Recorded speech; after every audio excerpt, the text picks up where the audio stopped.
It's the Observation Deck with Gordo, brought to us by Tylock George Laser Eye Care and A Number One Air.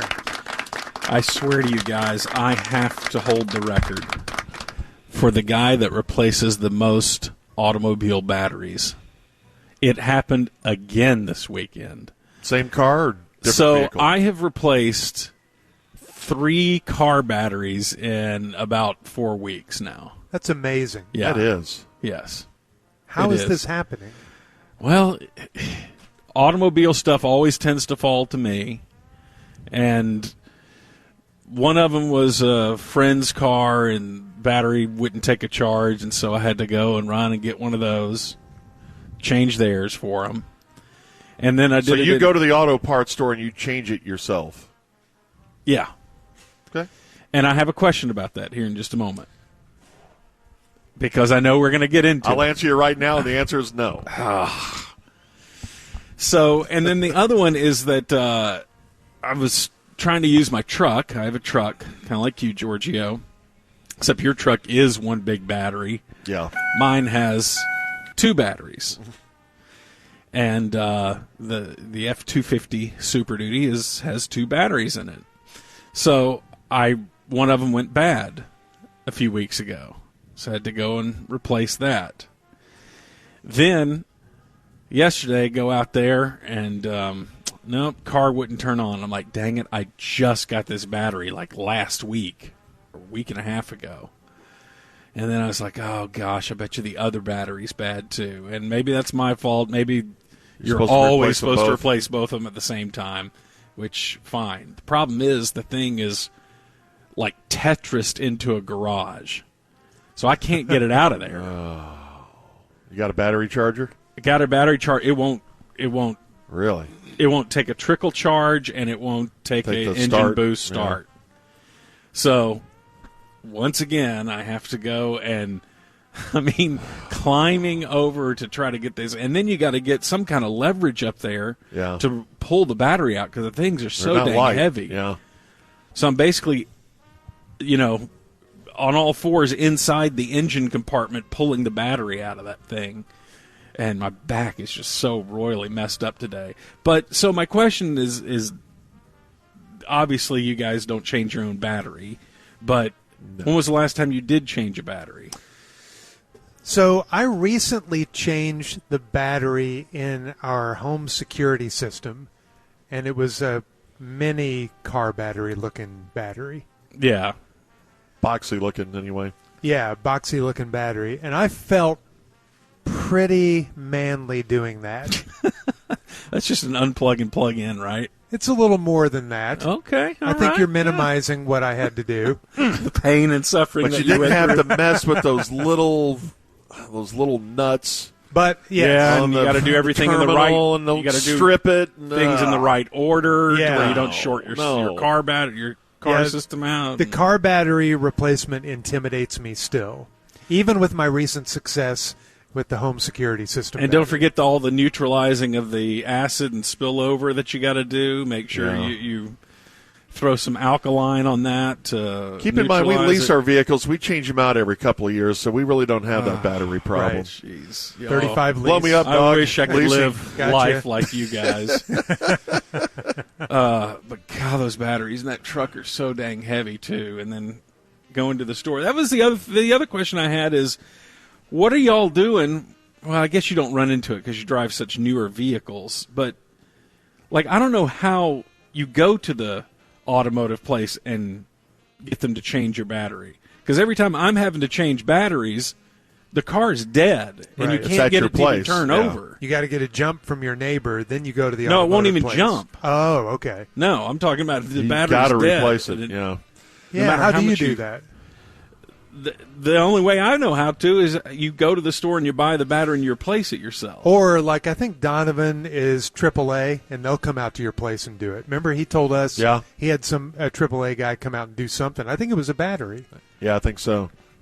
Now, I don't want to judge, but that is about the least manly feeling I could possibly have.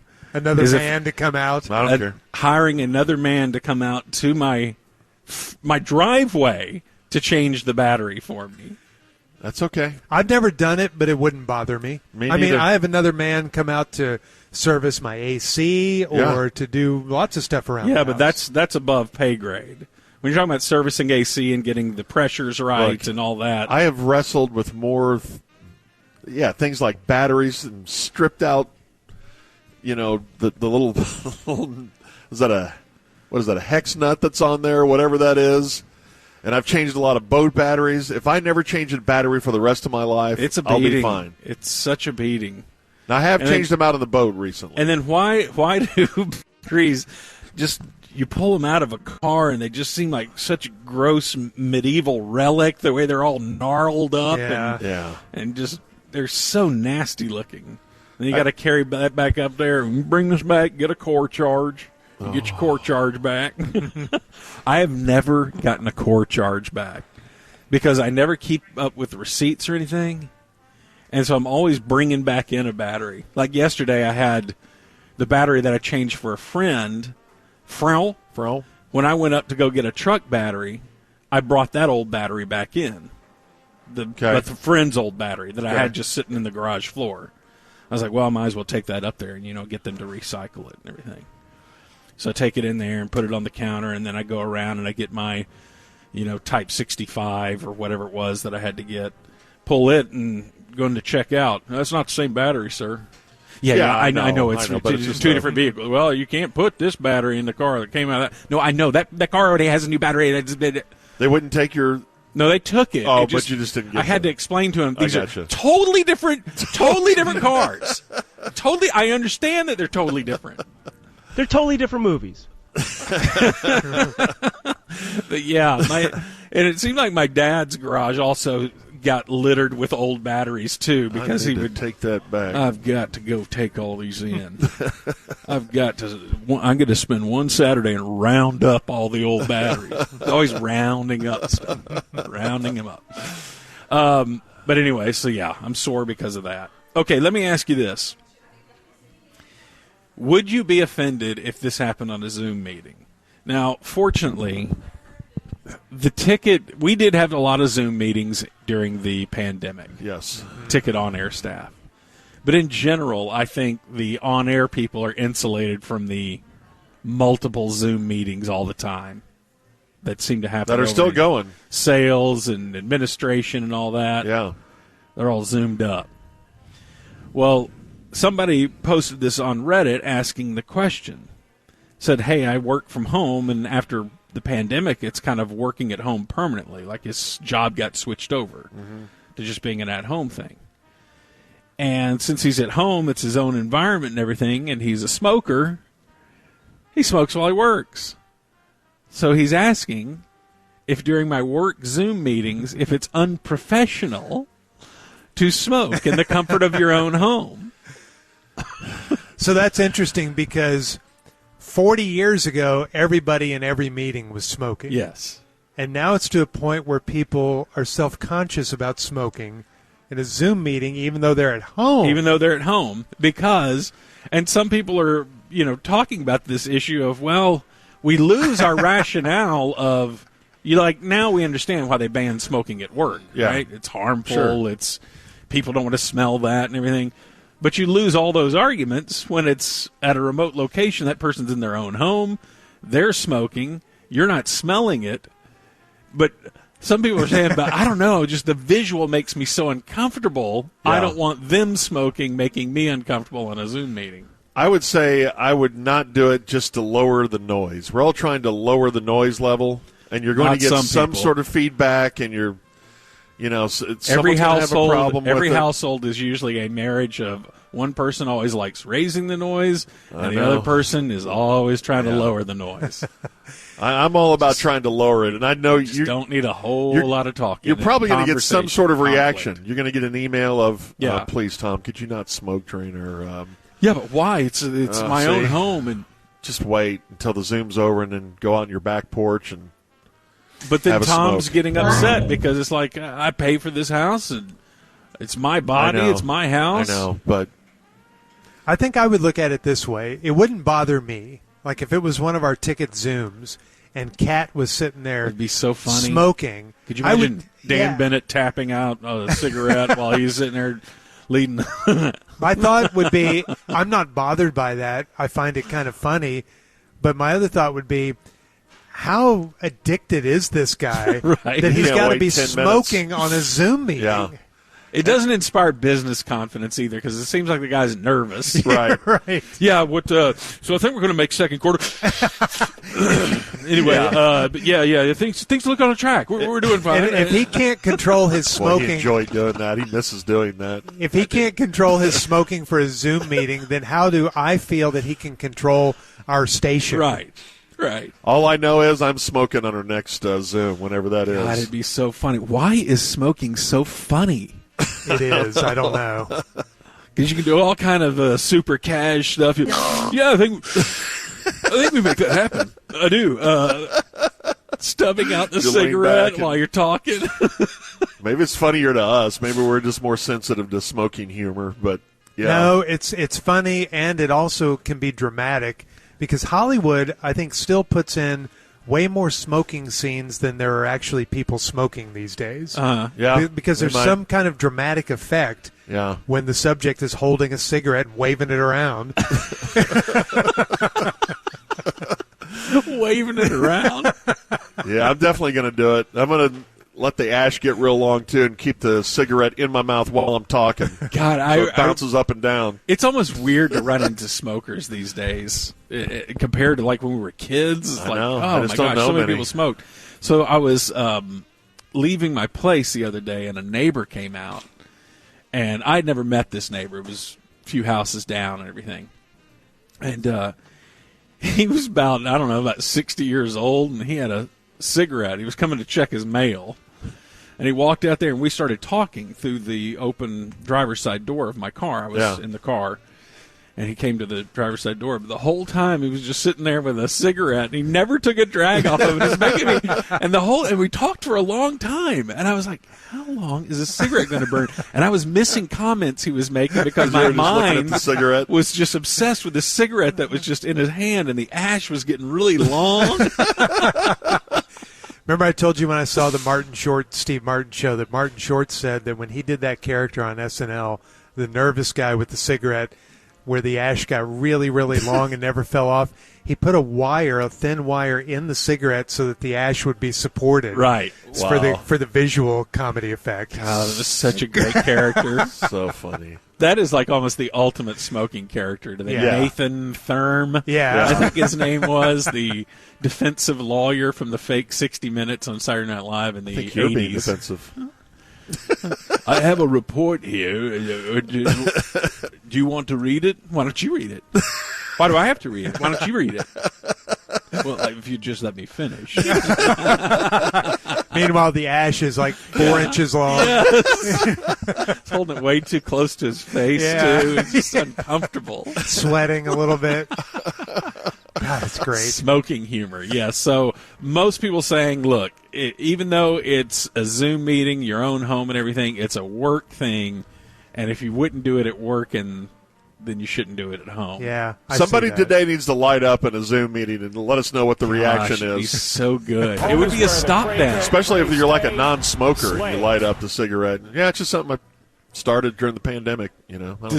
Does Jake or Dave Lane smoke ever? It seemed like they would smoke every once in a while.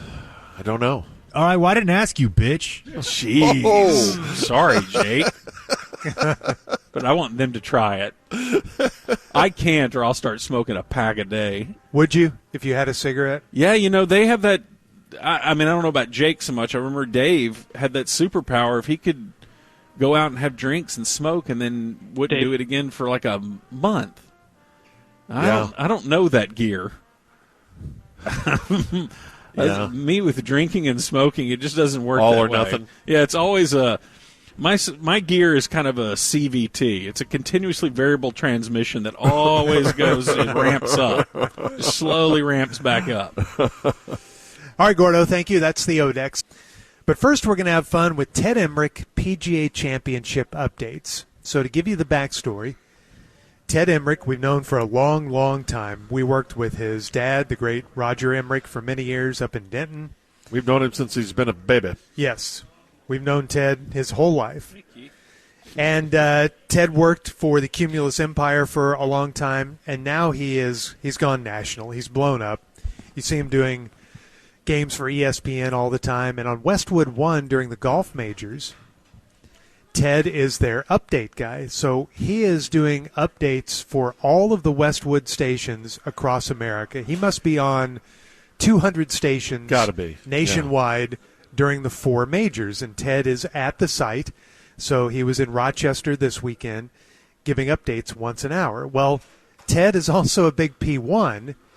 And so he was listening while he was doing the updates last week from Rochester to us at the Campound. And he started doing this a few years ago, and he'll work in ticketisms to make us laugh and to make the P1s laugh. And, of course, we're carrying these updates on our station. But the other 199 stations around the country, they don't get the inside joke. So he's doing that just for us. Well, it's hilarious to hear what he works in, and we've got 6 examples from last week.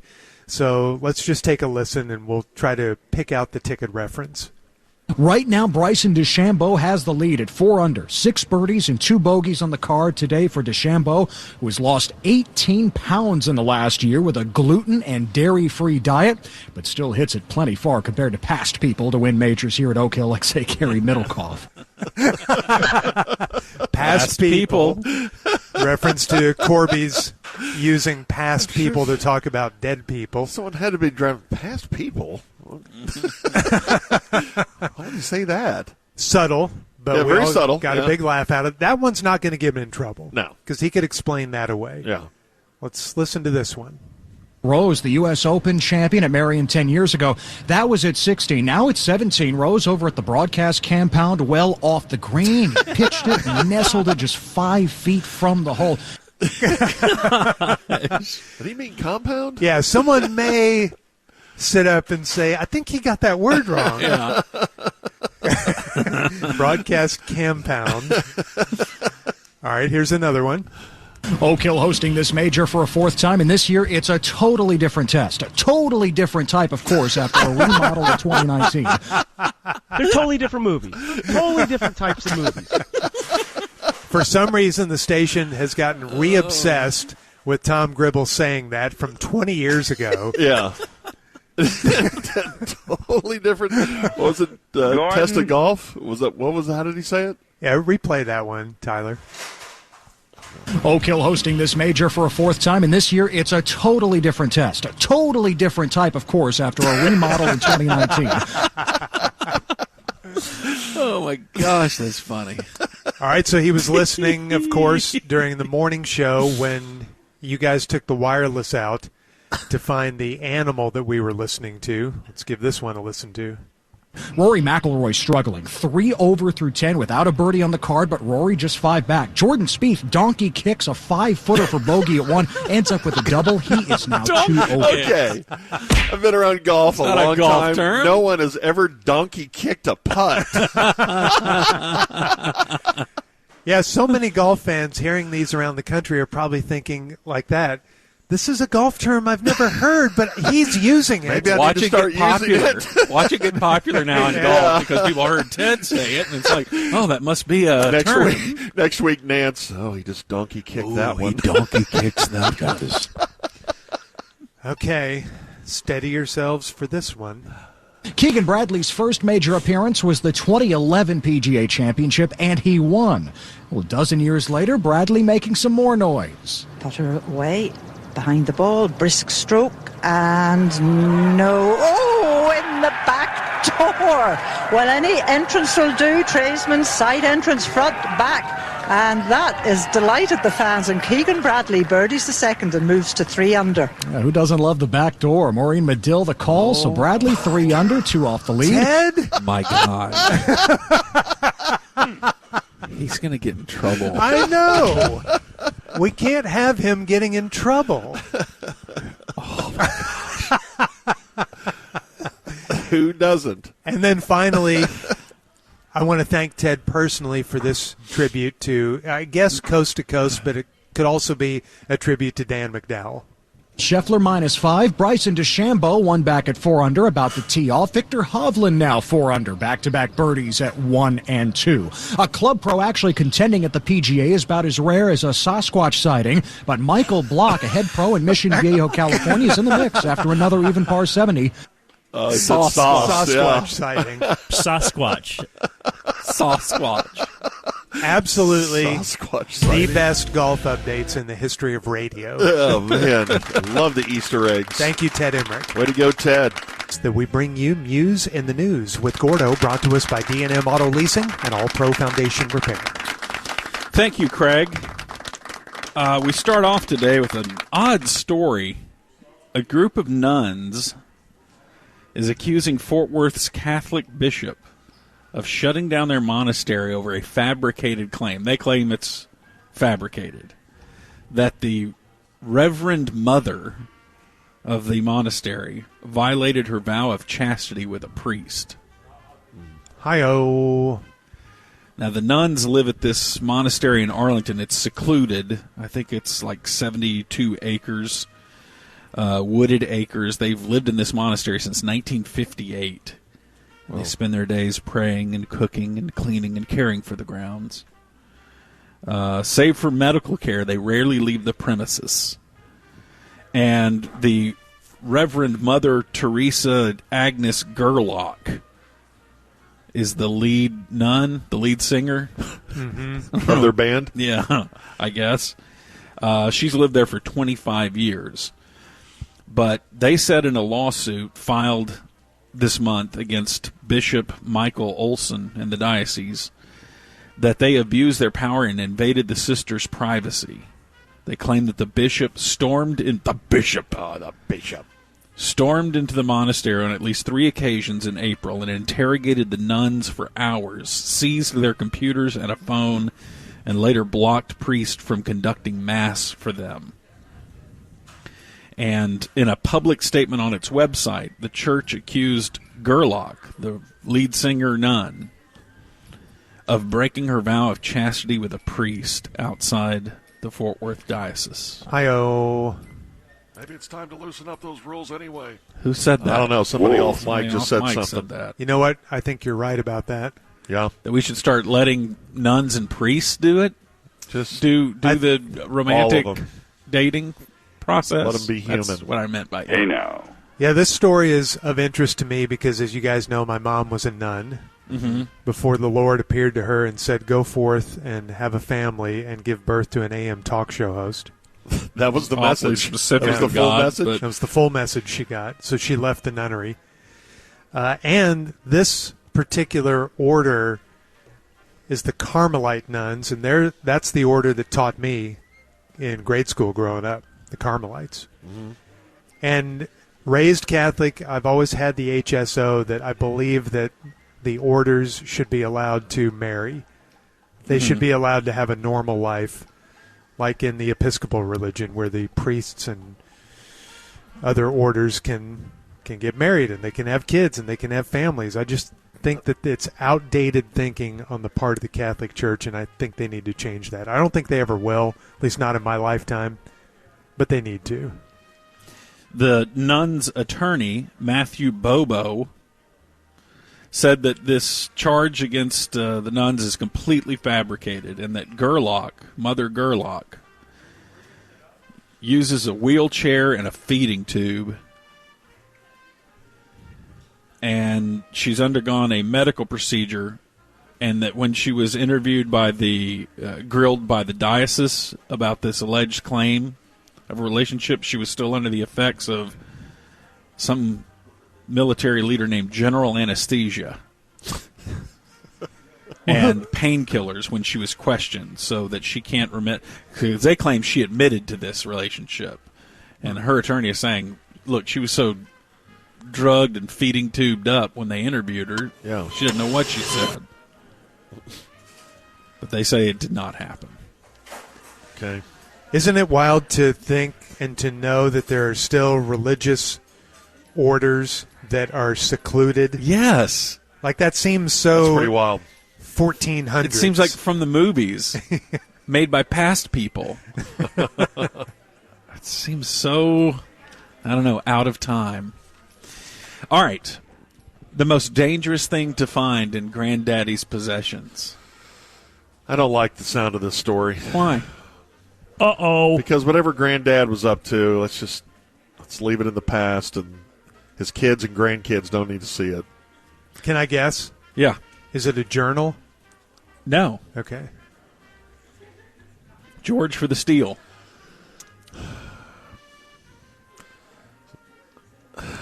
Why are you smiling like that?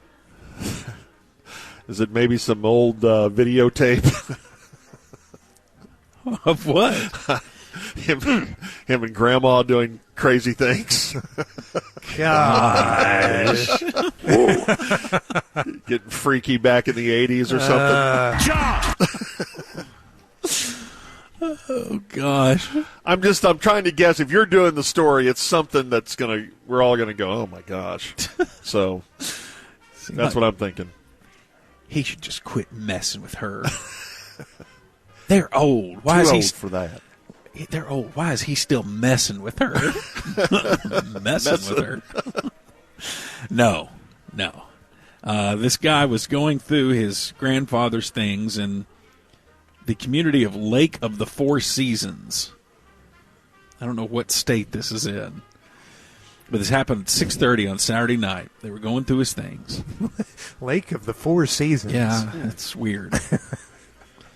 And they found a grenade. Oh, I heard about this story. Okay, this was in India, wasn't it? Was it?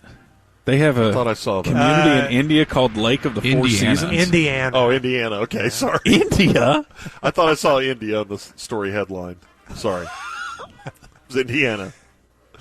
That's where Charles went on his Okay, honeymoon. we're not issuing that for a fourth time. See, my joke is so good that you've stolen No, it. I hate that joke. No, you love it. Hate it. So they're looking through Granddaddy's things. They find this grenade, and then someone pulls the pin on the grenade. Oh, my God. If you find a grenade, It's don't almost pull as the if this pin. is a real. Courage. The crazy thing is that I think, and just hear me out here, all right? Today's people, I don't think know what grenades are. Yeah, we Like, were I pretty think- familiar with them Like, I growing think up. 'cause today's 20-year-old doesn't know what a grenade is. I think and you're the only right. reason we're familiar with them was when we were kids. we watched all those We're World watching War II war movies. Yeah. where they're pulling the pins on grenades and Yeah. throwing them and all that sort of thing. Yeah. So if someone finds one now, they're like, "What is this thing? I don't know. It's got this ring. Let's see if we can take it apart." You know, You're right. you don't know what you're doing. Was he a veteran of like Vietnam or World War II? The guy that got blown up. No, the grandpa that had the grenade in the first place, whose idea was to put the grenade. Who was it? Whose idea was to bring home a grenade in the first place? If you go to a war, you shouldn't bring home a grenade. No. No, it does not say. But according to the FBI, this has happened before. You know, families find explosive devices and belongings to veterans who've served in our foreign wars. But why would they, knowing the dangers of those things, bring home a grenade? A grenade. I have no idea. Is it only live when you pull the pin, or is it live if it's... I think it's considered live if it's a non-dummy Because I almost grenade. said live grenade, but it hadn't... I think that's live. Okay. Yeah, I would say it's live. I don't know. Maybe we have an ordnance expert come on here. And somebody did get I'm blown right up. here. This guy got blowed up, God. and he died of death. His grandson? Or just somebody... I think it was his grandson. He almost got blowed up. And then the guys... No one would hope Okay, it's a cramp. all right. Tony Romo's just hoping it's a cramp. Can you imagine how Almost. disturbed the ghost of that granddad is, knowing yeah. that his souvenir blew up his grandson? He's trying to do all the Patrick Swayze ghost stuff to keep him from going in there. And the grandson... Okay, once again, you're too warped by movies. That was a pretty awesome scene when he learned how to move stuff. Again, I don't think moving the Ghost penny. holds up. again, you're a little too influenced by movies. Wasn't a Yeah, documentary. you haven't really disproven my point. I'm They're just totally saying. different movies. Totally different types of movies. It was pretty We've cool. never seen a ghost move a penny before and throw things around a room. We did in Poltergeist. That was before Ghost. Yeah. This Poltergeist hold up. 888-787-1310. The grandson's 2 children were also injured. Oh, man. A 14-year-old boy and an 18-year-old woman What a tragedy. were wounded by William shrapnel and transported to a nearby hospital. The investigation is ongoing. Terrible. I don't understand why it's ongoing. You got to, What? I don't know, you got to find out all the details of, How many details you need? I don't know. Okay. California high school teacher named Teacher of the Year. And then she did bad stuff with a 16-year-old student. Uh-oh. Boy. Hey now. She's a 38-year-old math teacher, Tracy Vanderholst. Vanderholst.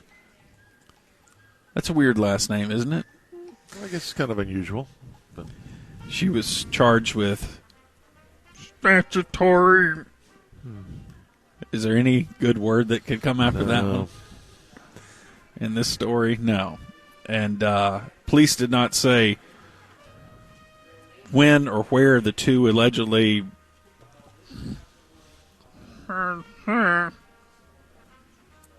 But the victim was described as a 16-year-old high school student. They don't even give a gender of the high school student. I don't know how to feel about this story at all. Oh, you should feel don't do it. Do you have horrible about it, no Do you matter have a what. picture of the teacher? She was named Teacher of the Year in 2017. Okay. You know he does, because With him, when he does these stories, the picture's either usually going to be really great or Stop trying really to not so predict great. my plays. Hey now. Okay. What? I need some more details on this story. What? You'll be looking for bikini pics just be on her disturbed that a teacher would do Graham. that. Check that out, George. No, don't say that, and it's a terrible story. It is a terrible story.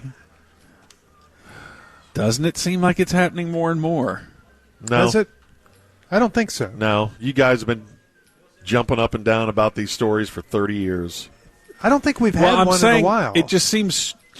I don't think it happens any more now than it did Okay, so is it 25 years ago. the male teacher and female student, is it just not making news and that's why?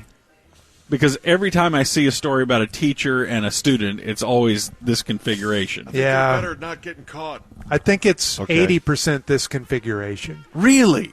But I would say that it's not more commonplace now. I think it peaked during the Debbie LaFave era. Okay.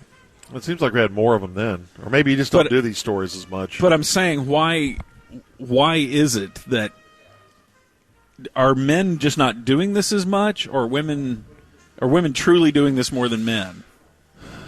In the I think student women are teacher truly thing? maybe doing this more than men, male teachers, but it's because the teenager is shooting a shot more than a teenage Oh, girl you're would. saying you're So blaming to it on speak. the Yes. So to speak. Yeah. you're blaming it on the victims. Yes. You know what? He's as kind of to right. why it happens more. I think yes, he's right. It's the fault of the teacher. But I it do seems think like a that lot of times when it's I the read male, the story, it's the female teacher's the aggressor. But I think George is right. The 16-year-old male is extremely sexually charged and looking for action. Yes. And more I think open to that's this. stereotypical. I think he's more open to this than the 16-year-old female. Yes. In other Ask birthdays, us. We know what we're talking about. in birthdays today, Sean Gunn, who is Kraglin in the Guardians of the Galaxy, is 49. None of that meant anything to me. Those are pretty good movies. I've seen the first one. I've never seen any of them. Yeah, they're pretty darn entertaining. You know, somehow I checked out on all the comic book. I did too. I kind of did And, too. and like but that's Guardians every big of the movie that's Galaxies, happened in the past 20 years. Try it. It's really good. You like the Deadpool movies? I thought I saw the first one. I thought that was pretty entertaining too. Jennifer Goodwin from Big Love, 45. Naomi Campbell, 53. Julian Edelman, 37. Okay, we're on to sports birthdays, apparently. Anthony Richardson, 22. Novak Djokovic, 36. Tennis. And turning 64 today, Stephen Morrissey. Stephen Morrissey. You know him as Morrissey. It's time for happy birthday to me. I want to sing happy birthday to me. What a beating. I will sing for you. I will sing for you, George. Is that who Chris McKinley was based on? Kind of.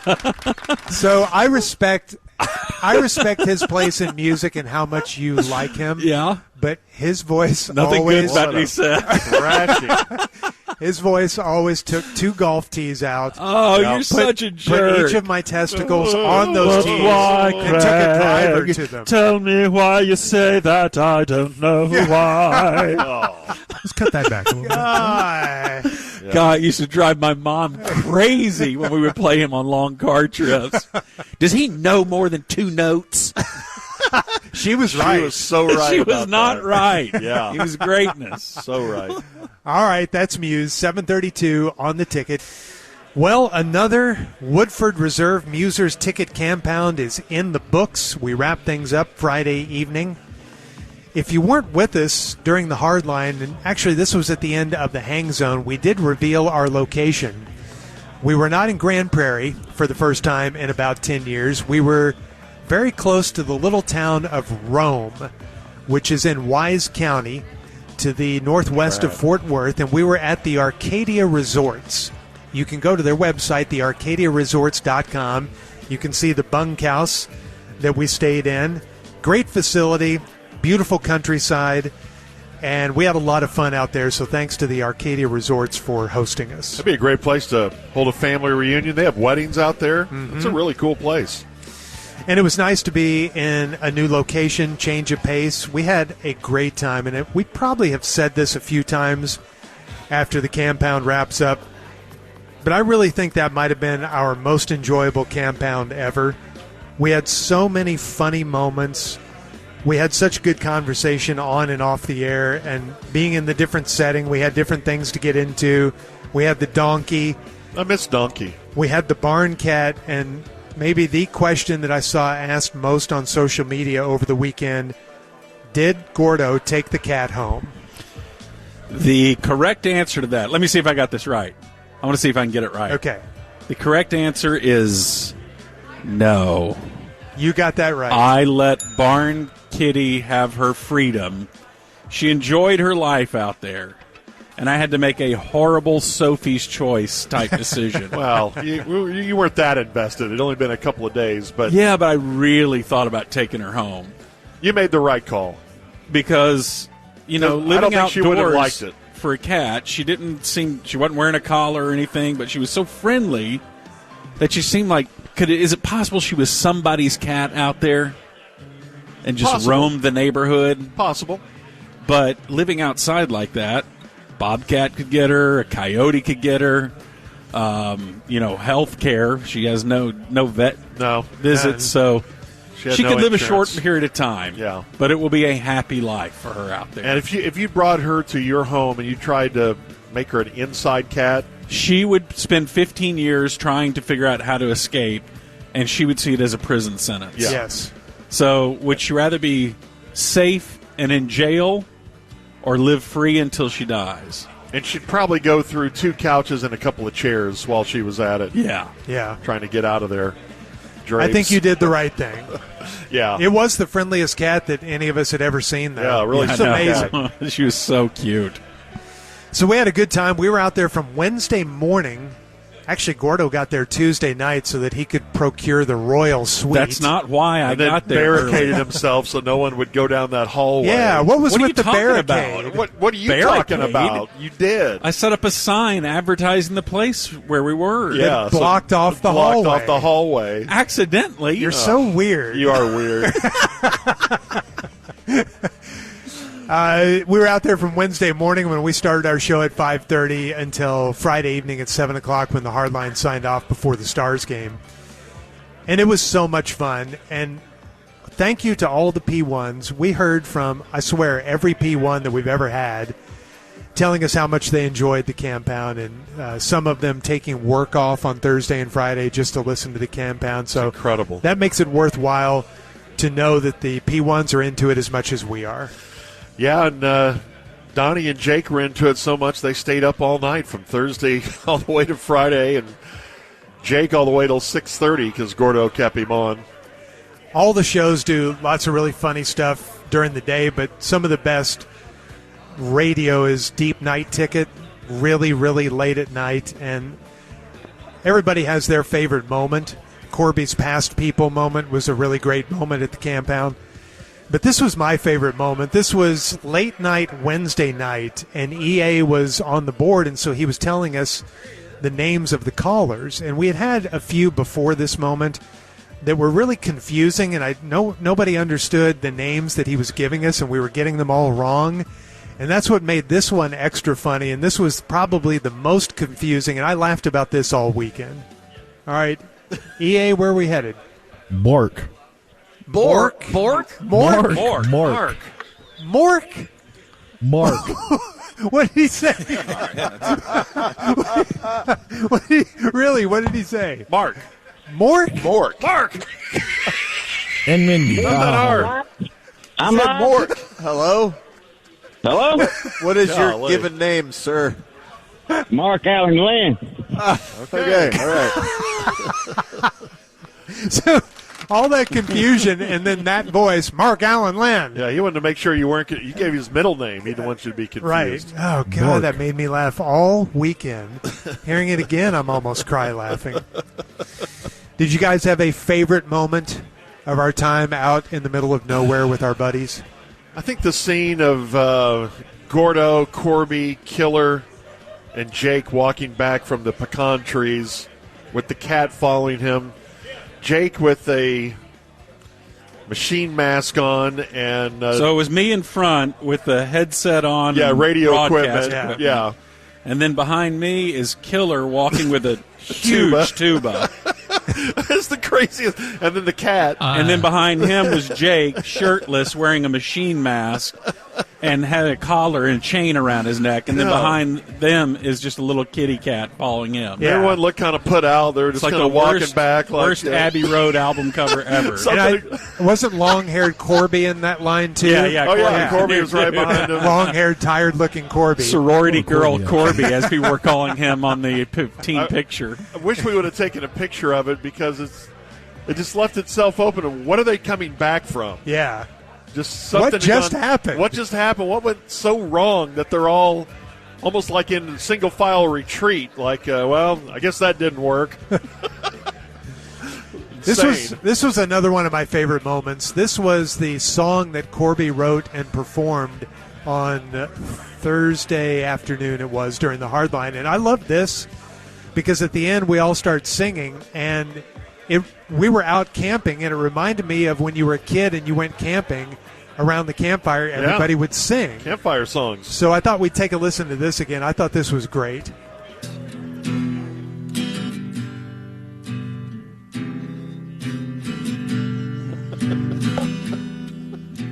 What? You're fine. The You're good. patented Corby Mute intro. the low E string. No. We're doing plain. Well, Saturday. I hate you. Well, Yeah, let him do a song. Well, Saturday mornings were insane. With Gordon, Snake, and Davy Lane. From 9 to noon, no one was safe. From space shuttle deaths to little JFK. It was lobster claws and baby arms. We apologize, we didn't mean no harm. Always hungover and forever tired. It's a miracle we didn't all get fired. 'Cause we're having a rant revival. Someone call the women and put away the Bibles. For the sake of our survival. Baptize me in a big bag of weed and put cornmeal on the vinyl. We always felt the show would end our career. So after every show we drank 14 beers. Never took for granted all the fun we were having. From Irving Cares to Daddy's Ding Dong Cabin. The Great White Fire killed 101. They went from being alive to having not much fun. We covered the stories for the Dirty D1. We killed Rocco's career and also Dennis DeYoung. We're having a rant revival. Someone call the women and put away the Bibles. For the sake of our survival. Baptize me in a big bag of weed and put cornmeal on the vinyl. All right, from Denton, Texas, and from the University of Dallas, it is the morning show, our morning musers, and we're having a rant. All right, and that's when we all started singing around the campfire. That song, a tribute to the rant, the old show. Good job, Corby. Here on the Ticket with Gordon and Corby and Davey, and then, of course, the rant revival. It should be pointed out the donkey was playing guitar. Yes. Donkey sawing on that guitar. The rant revival every week now on the Hardline. That was a lot of fun. The whole 3 days, a ton of fun. And a lot of people to thank. Woodford Reserve, our title sponsor, the Hegwood Group, property tax consultants, also a big sponsor of the event. Of course, Arcadia Resorts for hosting us. They fed us as well out there, so thanks to Media, dinner on Thursday night, and Zalat Pizza dinner on Wednesday night. And big thanks to Alan Fall, our promotions director, Sky, his whole staff, for setting that thing up and taking such good care of us. Engineering, they put a lot of work into that. Yes, Killer and Michael and Jack were all out there for the 3 days with us, and they were on the air whenever we were, so a lot of those guys pulled all-nighters too. Yeah, and long hours. They did a great job stringing that whole thing together. Thanks to the P1s for being with us, and I would like to personally thank all of my ticket brethren, all of the hosts. Thanks for being such nice people and easy people to work with. Yeah. It was fun. It always is. We come out of it saying the same thing every year, but it's really fun for us that you have a hard time living on the outside after Friday, that you want to go back and get back on almost like the it wasn't prison-like, but it was – we were trapped there together. It's funny, when you leave it, it seems like, I don't know, you've left some sort of home or something because you're just all there together. Sad. Yeah. It makes you sad, happy. It's like leaving college or your fraternity house or something like that. Yeah. So lots of fun. The Woodford Reserve Musers Ticket Campound, another one in the books. And we were wondering if Tiger Woods watched this weekend. Tiger was not playing, as he's still trying to come back from that car accident, leg injury, all the surgeries. So we have a number for Tiger. We thought we'd give him a call this morning and see how he spent his PGA Championship weekend. I bet he watched. I would think so. I would hope so.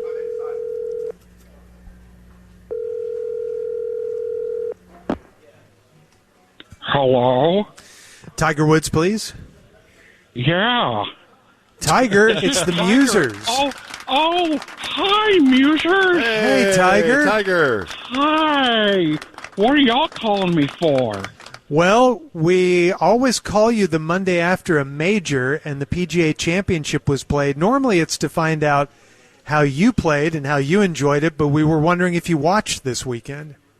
Well, I didn't play in it, so I figured you wouldn't be calling me. Oh, well, we've done that before. We've called you when you haven't played. I know, but it's kind of embarrassing that I'm not playing in a major, isn't it?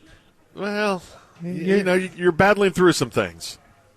I know, but will you do me a favor since I have you guys on the line? Sure. Actually, 2 favors. Okay. One, turn down the speakers out there. All right, I think we got them. Good. And second, will you tell Brooks Koepka that he ain't that great? Well, he just won a major. Yeah, he just got his 5th major, so. He's walking around like he's won 5 majors, and just kind of do me a favor and put him in his place and just tell him he isn't that great. Well, Tiger, he did just win his 5th major. I know, but you got to put it in perspective. I mean, 5 majors, that's like 10 majors behind me. Okay, but True. You're extraordinary, though. I mean, tell Brooks he can talk to me when he wins 15 majors. Okay, we'll tell him. Majors, that's like 5 times as many as Brooks has won. Well, it's 3 times. Yeah. I know, but my dad wouldn't let me learn math, so I don't know. That's right. It was all golf with you, right? Yeah, it was all golf. And I tell you, isn't Brooks one of those live guys? Yeah. Ugh, I hate those live guys. Well, come on. Hate's a strong word. Speaking of live, I'm starting to think I'm not going to live long enough to win another golf tournament. You're going to live a long time, Tiger. You're struggling right now physically to play. But I'm thinking about quitting golf. I mean, I can't say that I'll miss golf tournaments if I quit golf because I just can't stand the walking and the talking and the guy showing up on the patio to play Eagles covers solo for 2 hours sawing on a Takamine at a time. That's at this golf tournament. They don't have that on the tour.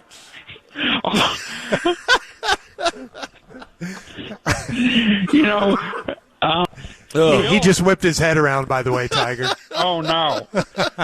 Phil made the cut, I understand, but he didn't threaten to win. He didn't get close to winning. Such a dill. Did you know that he has a gambling problem? We've heard about that. I love it when Phil has any kind of problems. Of course, I kind of have a woman problem. Yeah, you do. That does seem sort of sordid. You know who I wish wasn't suing me so much? Who's that? My former girlfriend. Yeah. Erica. Yeah. Herman. The girl who accidentally went out with me for 10 years before she once got so non-horny that she broke up with me and tried to weasel out of an ironclad NDA so that she could tell the whole world about all the times that I made her come up into my treehouse and make her take her shirt at gunpoint to show me where her babies are going to drink from while I lounged in a darkened corner of the treehouse in a papasan chair wearing only dress socks and lazily tugging on my injured PGA body, fantasizing about girl Bugs Bunny kissing regular Elmer Fudd on the mouth and Erica getting so humiliated that she then begged me to take her over the knee and spank her so that she could turn her trauma into a controllable source of ambivalent pleasure that would direct and guide her sexuality for years before we would finally climb down and she would fix me a breakfast of Lucky Charms, Cool Ranch Doritos, and pecan pie. You made her take her shirt off at gunpoint? She's gone. Yeah, she's out the door, it sounds like. Yeah, she's out the door, but that's okay. I mean, my dad never wanted me to date anyway. Yeah, distraction, right? It's a distraction from golf. Yeah, that's what he always said. Yeah. Golf should be the only reason that you have to live. That is a famous quote from you-know-who. Yeah. My dad. Unbelievable. Earl. Yeah. the large, invariably horny manatee who, before he was post-living, once got so horned up that he chased a future Colda into a land specializing in Thai food where she got born, and he waited until she reached sexual maturity, and then he hired a John Wayne Gacy impersonator to distract her so that he could horny her long enough to body spasm some reproduction into her so that 9 months later she would squat inside an auto parts store and fire a fetus on the ground near the detailing aisle, and then he would grow up and be a Kepka all-time record beater. He said, an auto parts store. yeah. In the detailing aisle. The detailing aisle. Learn something new about your life every day. 5 users. Okay, hope you're better. We'll see you. Have fun listening to the Eagles concert. Okay, we will. There goes Tiger. It's time for Gordo's Corner.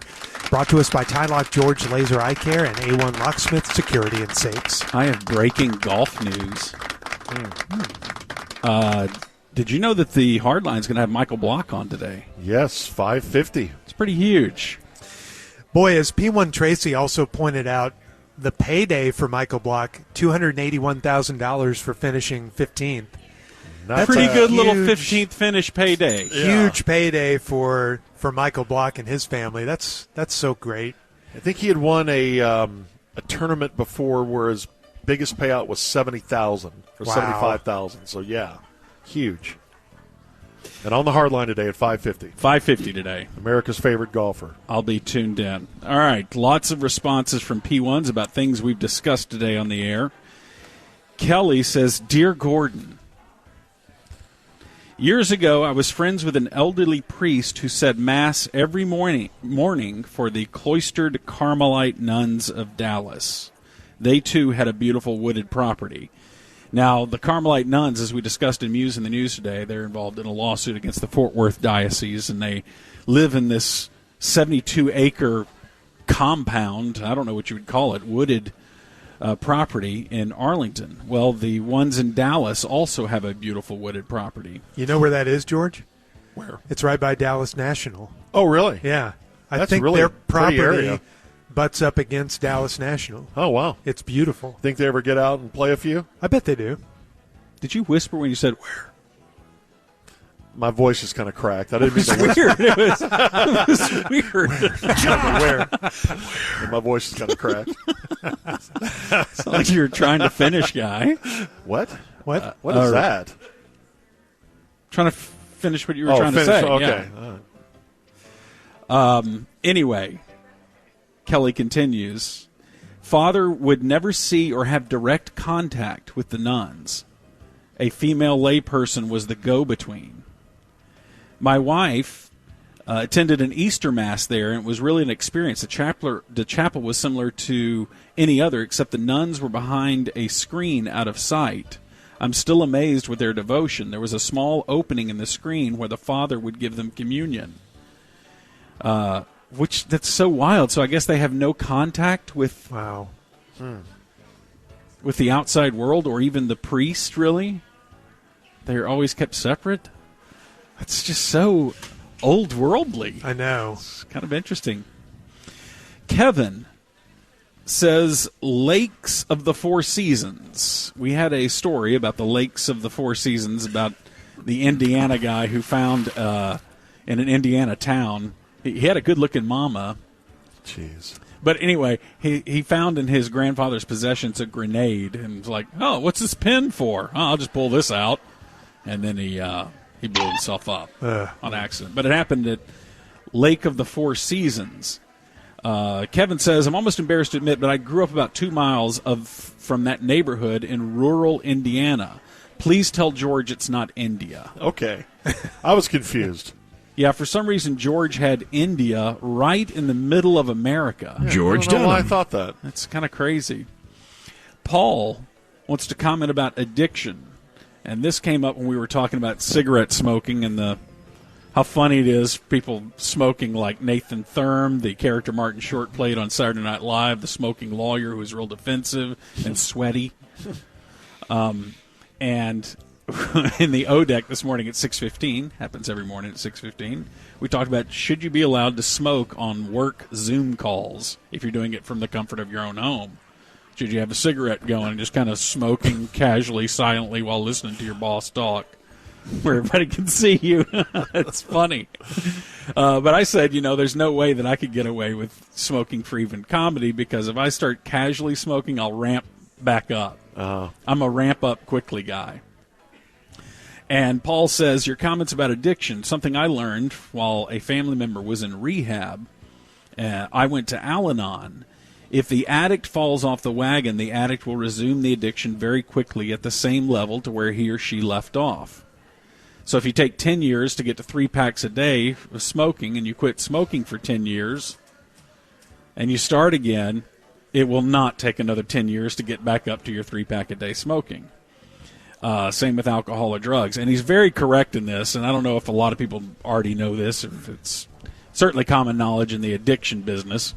But yeah, however long it took you to get to the problem that you have, whether it's 2 bottles of wine a day or whatever, that took you 20 years to get to that point, and you quit, and let's say you go 15 years without drinking, the addict always gets lulled into this, you know what, I've gone a long time without drinking, I've learned new habits now, and I've gotten used to, I've got out of the compulsive thing, and so I could start having casual wine again. And 3 times a week, it'd be fine. You watch how quickly they will ramp back up.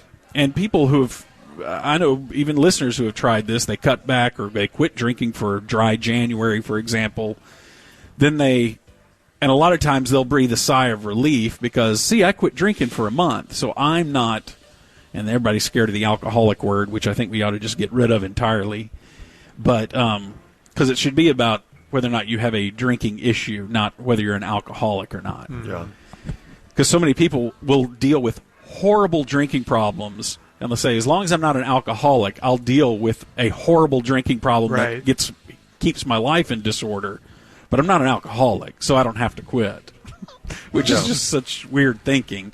The question is, do you have a drinking problem that disrupts your lifestyle?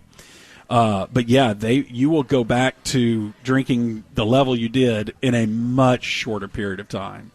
It may have taken you 20 years to get there, and you quit and you start drinking again after 15 years, and it will probably take you 3 months to get back to where you were, what took you 20 years to get to before. It's a really strange thing, but it is. It tends to hold true. Is it because they're making up for lost time, or is it because that gene is always there, that once they sip from that cup, they just can't help but sip from it again and again and again? Yeah, I don't know what it is. I don't know what it is about, your brain works a certain way. And the same brain that always told you there was an occasion to have a drink before is that same brain that you have even after the 15 years of sobriety, is you start finding ways. Yeah, you start off, I'm just having one at a wedding. And then the next weekend, it's, well, it is my brother's birthday, and this is a big milestone for him, so I'll just have one here. And then you start filling in the week with various reasons to have another drink, and then you ramp back up. So is that why George's idea for recovering alcoholics to, quote, give them a drink every once in a while? It was just a theory. Probably not a great idea. It's not a good idea. The abrupt ending, just maybe the tapering system. Some people try it, and as a matter of fact, that's one of the common pieces of advice that you will hear in recovery groups is, fine, if you don't want to quit drinking, just do this. Really limit yourself to 1 a night, if you don't want to quit drinking entirely. Try that and see how it works out. It never works out. But the person needs to discover that for themselves. Right. They need to say, oh, I see. It's actually easier to quit drinking than it is to try to manage drinking. Mm-hmm. Manage drinking it's such a beating. It's such a beating. It's easier just not to think about it and not do it. Anyway, thank you for that comment. Then Jay wanted to comment about smoking. Actually, I'll start with Mark's here. He says, this morning I was driving and I heard you guys discussing people smoking on a Zoom call. And as the discussion continued about smokers and how funny yet unhealthy it is, I thought about a couple customers that come through our drive-through payment window at a rural water company I manage out here in East Texas. Okay. So this is so right up I know yours and mine, Allie. Big Giorgio. water, We ocean love water. the old country farmer who still smokes. Oh yeah, And he's real skinny, and he always has no ass for whatever reason. Those guys work nonstop, and they have no muscle. Got the cap below on the belt with the mesh backing. The mesh backing, wearing real high, and they always use the front pocket of their shirt. They keep their glasses and their cigarettes in there. Their Winston soft pack. But he says they come through the drive-through payment window at the the Rural Water Company. So these guys are coming through paying their water bill, paying in cash their water bill. He says when they pull up, they always have a cigarette lit and hanging out of their mouth when they're talking the whole time. He says that the smell from their cigarettes comes wafting out of their trucks, and the money that they hand them, cash money, is so smoke-filled that they have to put it in bags and Ziploc before they send it to the bank, because otherwise it'll take over their office, just that smoke-drenched cash that they have. And you like that smell. I do love the smell. I love the smell of a smoker's car. The car's been ruined. No, it's just luxury to me. Because when I was a kid, when we would try to take long car trips as a family, we never had a car that could really make it. So there was always a rich family from the church that would let my dad borrow their nice car for us to take a family road trip in.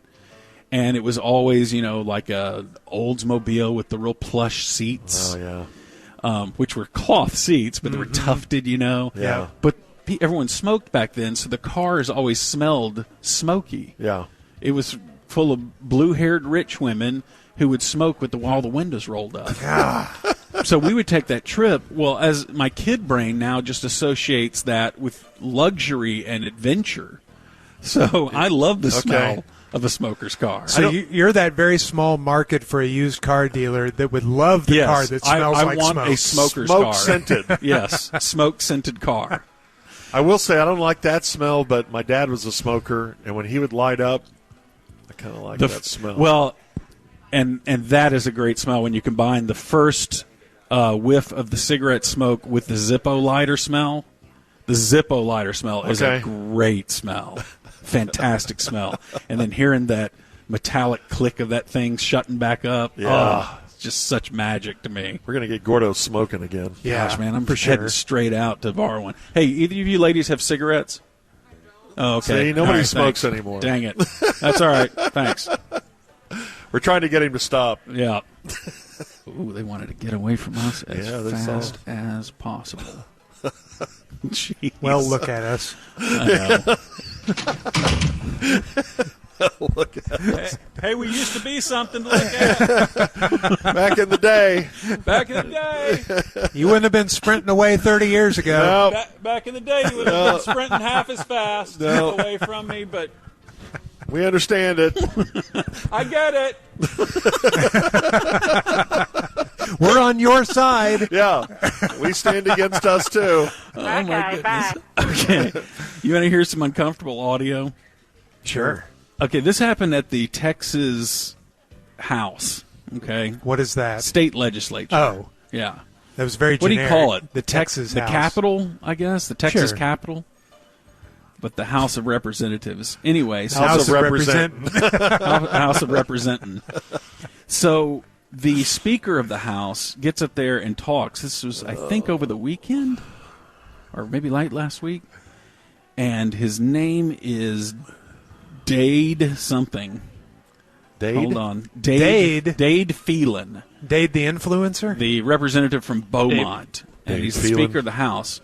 So word is that they like to drink at these legislative sessions. Really? I don't know if that's true. That's just rumor. That explains a lot. Well, this guy gets up there and he tries to talk. Now, either this is May Street, maybe? This is either trying to raise awareness for health and stroke prevention, so you can hear what the sound of someone having a stroke may sound like, or this guy needs to go and get some help from somebody. Now, you tell me if he sounds impaired or not. Mr. Campbell sent an amendment is acceptable to the author. Is there objection to the opposite amendment? The chair has none. Amendment is adopted. No way. Okay, stop that. Okay. That hasn't been altered? That's been altered. No. There's no way. No, this is him trying to talk. That's not And English. The whole time he's leaned on one arm kind of on the podium. Looks like trying to steady himself. And he's not old. I mean, he's a younger guy. I mean, like 40, let's say. I don't know. 40, In this 50. world of deep fakes, I don't think I buy that. It could be deep fake. Here, I'll move adoption. Mr. Campbell sent an amendment is acceptable to the author. Is there objection to the opposite amendment? The chair has none. Amendment is adopted. Golly. Mem is adopted. The chair recognizes Mr. Johnson of Harris. Mr. Johnson of Harris to speak in opposition to the bill. And then at the very end, he laughs into the mic. The chair recognizes Ms. Niabe Criado to speak in opposition to the bill. Thank you, Ms. He's laughing. He spilled his drink. Man, he sounds hammered. Yeah, he does. Particularly that first part, man. You just can't even understand what he's no trying to say. Mr. Campbell sent an amendment. The amendment is acceptable to the author. Is there objection to the opposite amendment? The chair has none. Amendment is adopted. Amendment is adopted. Sounds like the guy who's close talking you at a wedding or something. I know. Hey, yeah. You got that spit flying. So, is there any fallout here? I haven't heard yet, but certainly they got to do something, right? I would think so. I guess you'd have the defense of long hours, and I was just tired, and so I sounded impaired, but I was just okay. But like Jake, sleep deprivation. Jake was sleep deprived when we were talking to him, and he was a little slurry. Yeah, but nothing like that. No.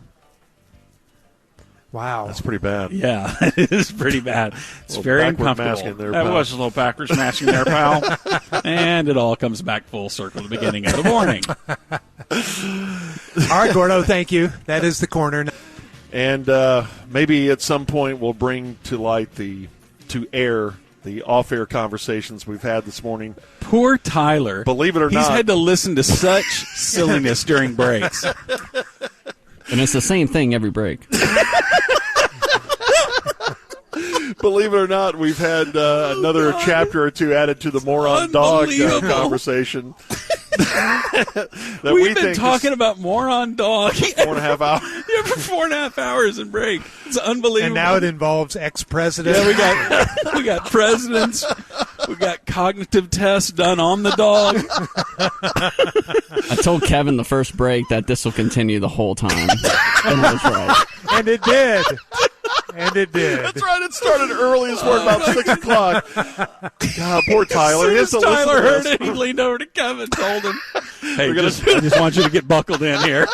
This means they'll be talking about this for the whole show." Okay, let me ask you this, Tyler and Kevin. gosh. Is it mildly entertaining? Yeah, oh yeah, it's great. It's Okay, like a couple months ago, Gordo got on the fake Elvis trip on a remote, and that lasted the whole show. There's like a whole alternate show that happens. Yeah, there's an during the alternate breaks. show, yeah. Oh, for 4.5 hours. Yeah, there'll be something, and it usually starts early in the morning. Yeah. And that'll be the thing that we get to noodling around on during breaks, making the scenario crazier and crazier. Man, that is insane. Oh. All right. Well, right now, Crest Luxury Cars of Frisco and Soda Weight Loss bring us our crosstalk with Norm and Donovan. Gosh, it's been 2 days since we've seen y'all. How you doing? I know. Doing great. Guys. How are Miss you? So much. I know. What fun times when you can walk out of your room and see Gordon gnawing on some chips or something, and Jub on the couch watching golf, Junior at the table. Those were the days. Watching how the sausage is being made. What a great time we had. I want Campound again. I do too. How far did we get with our Campound as the series returns to Vegas, hopefully? We all have a big Campound for Stars and Golden Knights if it goes back there. We're go. assuming it's going back, right? Yes, it's going back. I think so. Of course. Okay.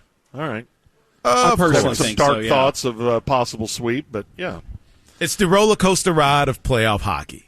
That's right. The only thing they did was protect home ice. That's it. Yep, that's right.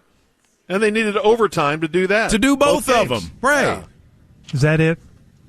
Yeah. Junior, we're That was a just drop. having a conversation. That was a drop. Nice, man. I did think about you, Donovan, wondered how you were doing after sleep deprivation. It was a painful Friday. I had to hit record on the hockey game 1, because second period I knew I wasn't going to make it. Yeah. So I had to watch it in the morning. But I still don't think we're caught up. It takes a while if you stay up all night. But Probably I know 3 I days haven't worth. caught up yet. But thank you for Yeah. providing the juice around 5 o'clock, because if you didn't show up, those last 30 minutes probably would have been the worst. Yeah, Girls as Players 2 started playing. Oh That's my when, gosh, the that dance brought it party! home. The dance party happened, and that's all I could think about. Didn't Donnie think that you were done at 5 or something like that? Wasn't that right, Donnie? I thought one of you thought that y'all were going That to be we done started with at overnight. 5? Yeah. Oh. No. I knew it I was think they knew 5:30. they had to go to 5:30 because Okay. they were talking about would they pitch it to DJ at 5:30, which I guess they did. Yeah. Who knew that watching Heat with no sound and captions could keep us around for Okay, so I need until to see this 5:30? movie. I know. I didn't watch. I was too tired to watch it over the weekend. Everybody's yelling at us saying this is like a great movie, classic movie. And I've Amazing never cast. seen it Yeah. All right, I'll watch it this week. with the sound off. You With the probably sound off. you probably need Jake providing the commentary as it's going, and it makes it a whole lot better. Yeah. It's like a religious experience for Jake watching that movie. I don't know, man. I can't believe that, Gordon, you made him stay up an extra hour. I didn't make him stay up. I heck forced you him to. All right, well, I didn't ask you, bitch. Jeez, that is still Jake. so harsh sounding. I left that table so quickly at 5:30. As soon as DJ probably got 5 words in, and I was upstairs. You know, Jake fell asleep on the air with this. Did he really? No, I didn't know that. He was nodding Yeah, off. his head was bobbing. And that's when Gordon got the idea to have him for another segment. Well, let's have him on. Let's see. Yeah. Hang out one more segment, think he's Jake. coming Let's around talk now. about the last segment you were on. What a jerk. He is a jerk. What are you guys doing? Are we certain Jake was listening to you, or maybe one of the other sports talk stations now? Oh, my Hey, gosh. Norm, you gotta quit this. Come on. Just a thought Gotta for quit you. this. Just a thought. Guns. Focus on doing your job. blazing. Morning, lads. Morning, Hi, Norm. Norm. My. We are going to talk playoff hockey, of course. Josh Bogorod will join us at 10:50. We'll talk some golf at 11:10. And then I don't care what they talk about at 11:30. But it is the day before I go on vacation. Oh, so that's all right. fans of the Donovan Free Show will enjoy the next week and a half. Boy, Donovan's taking another big trip. Big trip. What's going on with Big this? trip. Think for you. Where are you going? Going to Greece. Ooh, Awesome. where are all you going there? Catch another flight. Athens? About to make him want to bite. Now, I've been to Athens and Mykonos before. We're going to Rhodes. Rhodes. Yeah. Okay. I'm kind of a scholar. What on happens that place. there? I could tell you a lot about it. Come on, Norm. That's an ender. Come on, Norm. No. No. You guys have a good one. That's Norm. Hang Zone coming at you. Previously in the Hang Zone. The golf club, like Mickey Mantle Shut was up, known Morgan to just Man. patrol the buffet line nude. Yeah. Who did this? Mickey Mantle. Just walk out and just everybody's sitting there and getting their food, and he's just in there, hey guys, how's it going? Just getting his in there. I'm sorry.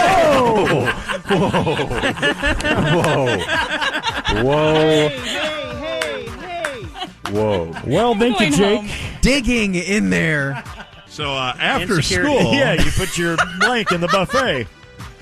Wow. Sorry. So he ran right through the ticker tape that was, just put balls in it. And then did Yeah, and no one's going to say anything to sprint Mickey around the Mantle. turn. They're like, oh, yeah, it's Mickey. Don't try to do? refocus back to the story. We don't care about the story now. I said the D word. I'm sorry. That's awesome. I've never been happier. I didn't mean to. Yeah, so Mickey Mantle. Yeah, just shove it as D in the potato salad. Anyway, is it time for my show? I think I need to have a little bit better follow through than I had there. There, that's okay. Need to get a little more weight to the left. Shot. That's what that was. This could take us till late the afternoon to get this done. I'm not going to do this. Good swing. Good shot. Very good shot. That was a good swing. You got your weight through there. You knocked the ball right out of the bunker. That's the first objective, is to get the ball out of the bunker, Coach. You don't want to spend another shot in here. All right, Sam, let me see if we can back off, and we'll go to the pin this time. Okay, let's see if you can get her up there tight. Just getting it out of the trap is not the problem, at least for me. It's getting it to go a little bit of a distance. Just like that, mother. Roll back down here. George Tote-Weed. Absolutely, George Tote-Weed. Are you kidding me, man? He grew fields of that stuff, man. That's what I'm talking about. Fields. He grew that up in Mount Vernon, man. Mount Vernon, man. He grew it all over the country, man. He had people growing it all over the country, you know? The whole country back then was getting hot. Let me tell you, man, because he knew. He was on to something, man. He knew that it would be a good cash crop for the southern states, man. So he grew fields of it, man. But you know what? Behind every good man, there's a woman. And that woman was Martha Washington, man. And every day George would come home, she'd have a big fat bowl waiting for him, man, when he'd come in the door, man. She was a hip lady, man. And she was real cool too. She'd harvest the crops, man. That's what I'm talking about. She'd put in the bushels and stuff and sell it, you know, because they had to, you know, make ends meet and stuff. I mean, did you ever look at a dollar bill, man? There's some spooky stuff going on a dollar bill, man. Yeah. I mean, and it's green too. Well, here you go. This is it. This is to change the game. Parts all around the world. Y.E. Yang.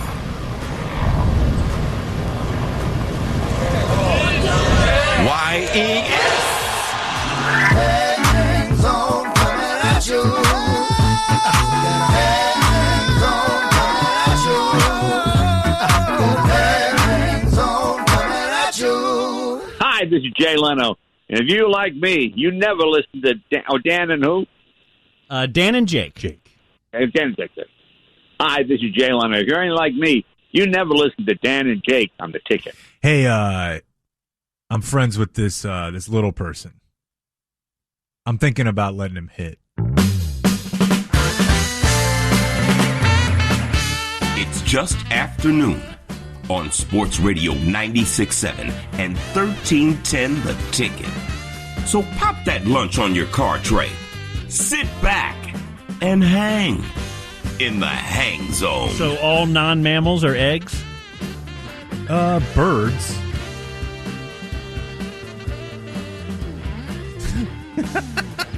Yeah, they do say birds come from, like, reptiles or something. That's true. Yeah. Featuring the devil himself, Matt Birmingham, the Patriots equipment manager. Fishing's big, man. Blake Jones. Who Blake Jones? Albatross. And now, your hang zone hosts. From noon to 3, it's Jake Kemp and Dan McDowell.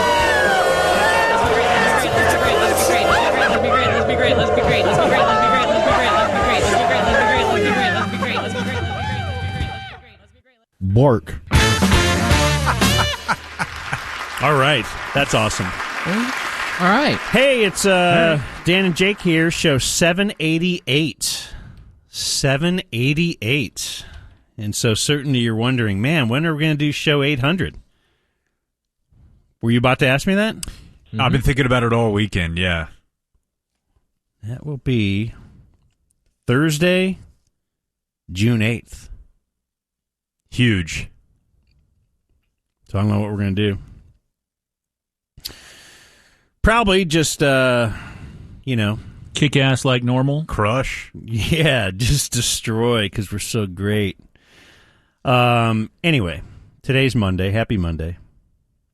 Hope you don't have a case of the Mondays. Actually, I don't care if you have a case of the Mondays. I didn't think you did. Does not affect me at all. But we're looking ahead at a week in front of us. So we have a movie. It's movie week. The Hang Zone High Tea Movie of the Month at the Alamo Drafthouse Cinema. I think we're going Lake Highlands.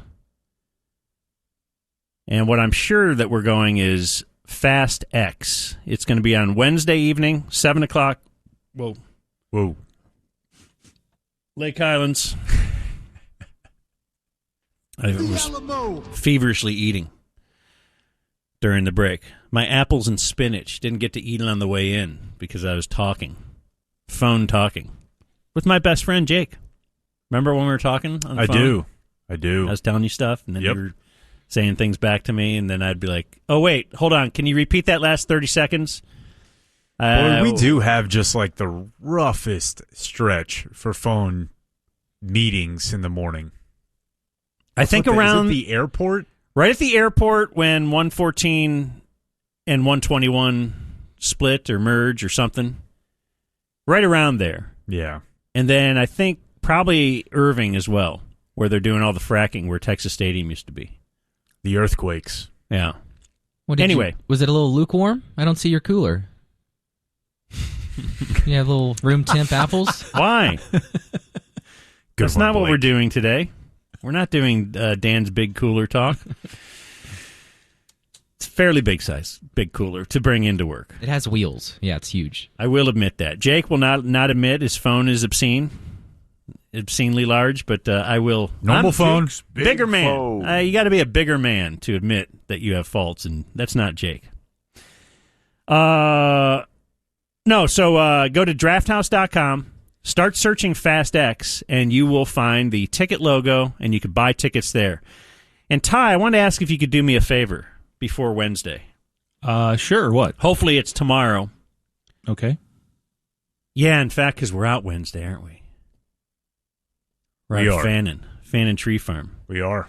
It's Texas Arbor Wednesday. I don't know what it is. We're just at Fannin because they're great. Well-known holiday. Can you swing by Raymond's place? Raymond from E6 Sportswear? Right down the street from my house. Is it really? Yeah. That's very convenient because we've ordered some new giveaways, and I'm going to give them away at the movie. Okay. And it's very exciting. And nice. It is. I can guarantee there is not another radio show who has ever done this giveaway. Ever? Wow. I don't. Can you bring it in tomorrow, and we'll reveal it tomorrow? I'll swing by as I'm coming into work tomorrow. I don't want to reveal it this very second, but it's going to be very helpful for the P1, but I guarantee you no one else cares about you as much as we do in this respect. We don't generally care, but we care in this respect. All right, so that's what's coming up this week. Oh, also, we get to go to a golf tournament Friday, Jake, so I know you're stoked. Super. The Colonial. Yeah. Home away from home, the fifth major. And who's the guy? Who's the club pro? Everybody was Michael Block gooing themselves over. Yeah, Michael Block will be there. Want to follow him? Want to get there early and follow him with me? Sure. Yeah. Well, I mean, be a blockhead. I get out there and is that what they're doing? I don't know. I walk it barefoot. Just to feel the course. Isn't that a Jim Nance bit? Yeah. At Augusta, at the Masters, yeah. He will walk barefoot on the fairway, and then you got to clean that up. All right, let's do a weekend check though. First up, Matt Birmingham, Ham, we affectionately call, is not here. He is sick. Did he do his Saturday show? Yeah, he was here, but somehow calls off on Monday. Maybe he's dehydrated. I think there was an update for the show over the weekend. Oh, MLB the show? Yeah. See, I missed that one at first. Well, I think I went to the lowest hanging fruit and issued is it a reaction to vitamins? Because just last Monday, he started taking a daily multivitamin. He made it 1 week. And it didn't help. He said he felt weird the first day he was taking it. Now he's in detox. Well, the first day he took it on an empty stomach. But now he's puking, like he's puking it all up. His body is not accepting it. Rejecting the vitamins. So in for Ham is Jay King. Jay King. What's up, guys? The King. Is that an air name? No, that's my real name. Pretty sweet name. Slay out. Slay out, King. So, how was your weekend? Want to tell us what you did? Yeah, I produced the show before Matt Birmingham with Monty and Travis on Saturday. Then went to big box grocery store that requires membership to get gas. Get some laundry detergent because it's cheaper there. And then aren't you just you and your wife? No, it's just me and my dogs. Not married. But you have a okay. Oh, what? Just a subscription to that grocery store. I always thought that was for people with big families and stuff. No, actually, in January they did a subscription or a membership for like $20, and me and my roommate split that. Nice. Oh, okay. Because we had a what do you call it? Membership, not a subscription. Yes. Membership there. And it bothered me how much I had to buy. Like, I bought razors once, and I didn't buy them again for 3 years. Like, it was such a big amount of everything, You have to buy, toilet paper by the million. Yeah, I don't do it for normal groceries. I just do it for, like, laundry detergent, water bottles, like toilet paper, stuff like that. That way I don't have to keep going out and buying it. And the $20 offsets the gas, the cheapness of the gas and all that? Oh, yeah. The gas is like 20-30 cents cheaper than every other regular gas station. They don't have a picture of Biden on it? No. No, they got all Look what I scraped did. off. I want to recap here. His weekend was I got gas. Yeah, it was awesome. That's all you that's all you did all weekend? That was I didn't leave But my house. let's consider what normally comes from that seat. It's true. He's filling the role really well. Yeah. It's very true. Did you eat a vegetable? I had fruit. So you're not a vegetable I had one eater apple. either? Do you eat a vitamin? How old are I you? take vitamins every day. I'm 27. Okay, but you're trying to be a little healthier than Ham. A little bit, yes. Not married, huh? You got a girlfriend? No. This Boyfriend? job keeps me too busy. No. Are you against that? Do you go one way or another? Love who you love, no. ELE. Everybody love everybody. Never heard that. Semi-pro. Haven't either. But okay. You haven't seen Semi-Pro? It's been a minute. It's been a My minute. favorite Jackie Moon quote. Have never seen Semi-Pro. Oh, My man. favorite. There are My others. favorite Jackie. Come on, there's a lot of Jackie Moon quotes. Top 5, bottom 5. Drive turkey. Should I see Semi-Pro? Isn't that the guys that made South Park? Or no? No. You're thinking basketball. Yeah. Oh. Now that is awesome. Is it? Yeah. What's Semi-Pro? Will Ferrell. Okay. ABA merging to NBA, and they only take a certain amount of teams. He's trying to get his team to advance. What's the one where they're playing with Special Olympics like kids? Isn't there one of those with Johnny Knoxville? The Ringer? Is that one? Yeah. Yeah. All right, I get all those mixed up. I haven't seen any of them. Not sure that one could be made today. But it could be shown at a theater hosted by your friends at the Hang Zone. When are we going to watch the Woody Harrelson movie? Please let that go. What's that one called? Where he marries a little person? No. No. McConaughey. What's the one where McConaughey marries a Tiptoes. a Larry Lacewell? No, I want us to review Champions. Yeah. What's that? That's the Woody Harrelson one that he's talking about. And what is it? He's coaching a team of special needs kids. A basketball team. Yeah. And he's like, is he like a hardcore old school coach screaming at him? I don't know. Because that's what I We'll want. have to find out. All right. We don't have to. Ty? Actually. Yeah. We know what you're going to do tomorrow morning. Yeah, I'm going to go visit Ray. But yeah, how was your weekend? I think Jay did more than I did. I did go to the grocery store with my daughter and get some groceries. Other than that, no gas. No gas this weekend. Neither one of those things are actually worthy to bring to the air. Well, that's all I got, man. It's That's either all they have, it was either though, that or say I watched the Stars game and went out to eat with my wife. I don't know, and we went to some little place there in town. Nothing fancy. Not a lot happened this weekend, Dan. I'm sorry. Well, I know Blake did stuff because he always does stuff. Got the split. I know that. All right. What does that mean? Casper's Red Sox went 1-1 over the weekend. Oh, your softball team, Blake? I swear that website has one hit every week, and it's Jake. He's the only person that checks it. Who checks the local whatever? Yeah, I'm surprised it's even on there. But yes, the Red Sox split. We're going to have to fight our way into the playoffs and then fight even harder for that championship. I believe in you. I sat watching softball on a website this weekend. My daughter plays for the Clemson club softball team, not the D1 team, but apparently they were in the club softball World Series. Like they beat a team from California, beat a team from Iowa. And they stream that? They stream every game.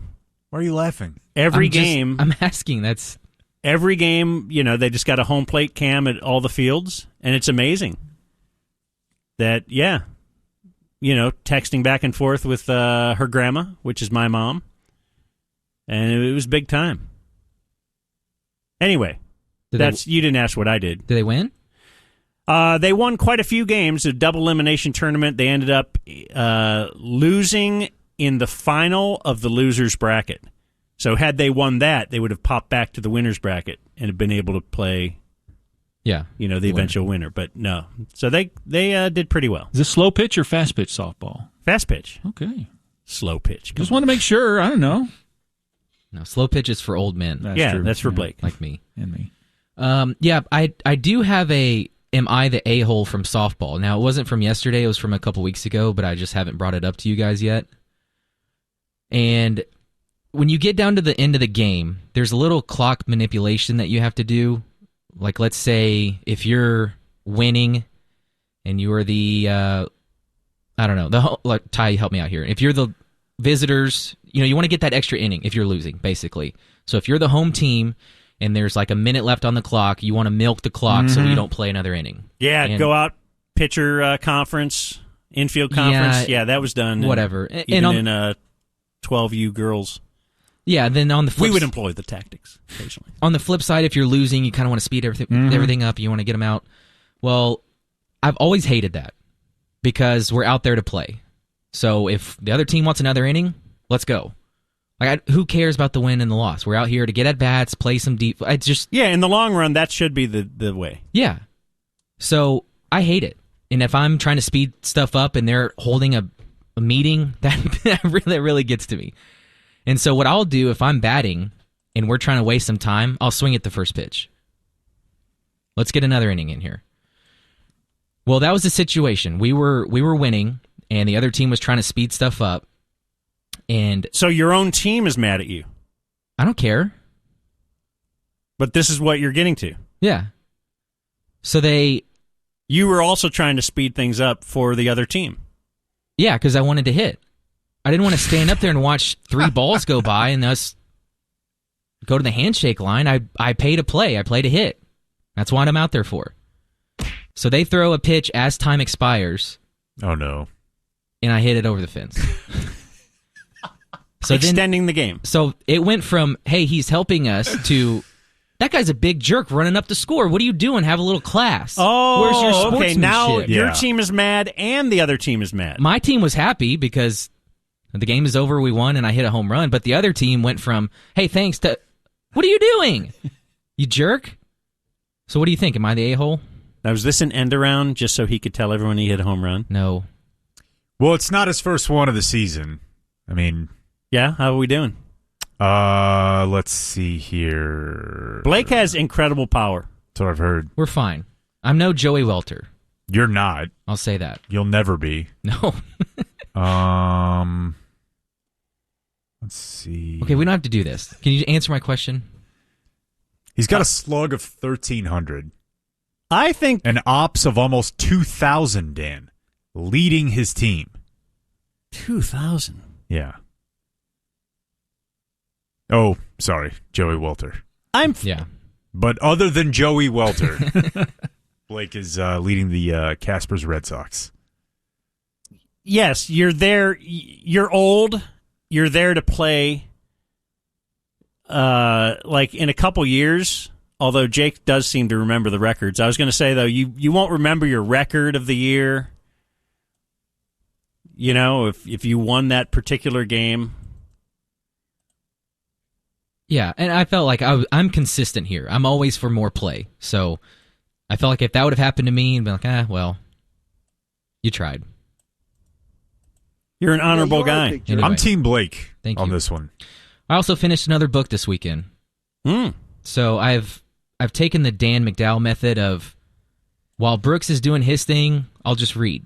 Books! Rather than watch the same Bluey episode for the 11th, 12th, 15th time, I'll just read. You watch Bluey, I'll read, and I crank through another book. The Woman in the Window. Pretty good book. It was made into a Netflix movie as well. Is that Are You There, God? It's Me, Margaret? It doesn't sound like it. But I'm finding out that I'm reading like a 50-year-old woman where I just like these little thrillers. I can't hang with you guys. Who wrote it? Anybody we've heard of? AJ Finn. Oh, yeah. Former, manager, baseball manager. No, that's AJ Hinch. Current. Oh, it's not Finch? No, oh, that's Finn. Sid Finch. Yeah, the April Fool's joke. Yeah, all right. All right, well, way to go. When's the last book you read, Jake? You don't seem to be book guy anymore. With 2 kids, a wife, and a mortgage, you know what I'm saying? No doubt. I made it about halfway through the SNL book, which is like 800 pages. How would you stall in that? It's a great book. Again, the aforementioned mortgage 2-kid thing. I read Atomic Habits. That was a really good self-help-ish book. Liked that one. Yeah, I bought that and never read it. Partly based on you saying, yeah, it's just a bunch of stuff you already know. Yeah, but sometimes like you that's read good, it, though. It's confirmation of... Yeah, like just to have everything put in one place. Sometimes that's cool. Man, I don't know. It's You're kind of on a one book per year thing. I read the Dirk book. Okay. That was probably 6 months ago. I read the Warriors book by Ethan Strauss. Okay, I just bought that one. Really, really good. I've become a big fan of Ethan Strauss. Victory Machine, maybe? Yeah. Yeah, that's a really good book. So that's like 2, and... I want to book Ethan Strauss sometime. Sure. What do you think of that, Blake? I'll make it happen. He'll make it happen, he says. All right. Oh, do we have... so we don't have Sod today? We never talked about that in the meeting. I guess not. We talked about it all weekend, like, oh, well, we can't book Brian Curtis Monday because we got Sod. We did. And then no one ever booked Sod? Yeah, I don't know about that. All right, well, later this week, Sod Youssef will join us. Such a disaster. So no one called Sod. Because we're going to talk... That's interesting. Good point. Oh, thank you. Well, we're going to talk about the Stars, and he covers the Stars for The Athletic and for The Ticket. If he wants to call in and chime in, we kind of planned to have you on today, but now you're not on our run sheet. So, yeah, let's start with the Stars as season's over. Next. No. Here's Jake with the 1:30 news. All right, thank you, Blake. Thank you, Halo God Guy. Here he is, Jake King. Milestone air conditioning, heating, plumbing, and more. All right, so pull back the curtain, full disclosure. Dan put this story in our 130 News Slack channel because he wanted to do the "they're just soccer fans" joke. I don't know what you're talking about. At least 12 people have died, with more than 100 injured in a crowd rush at a football stadium in El Salvador over the weekend.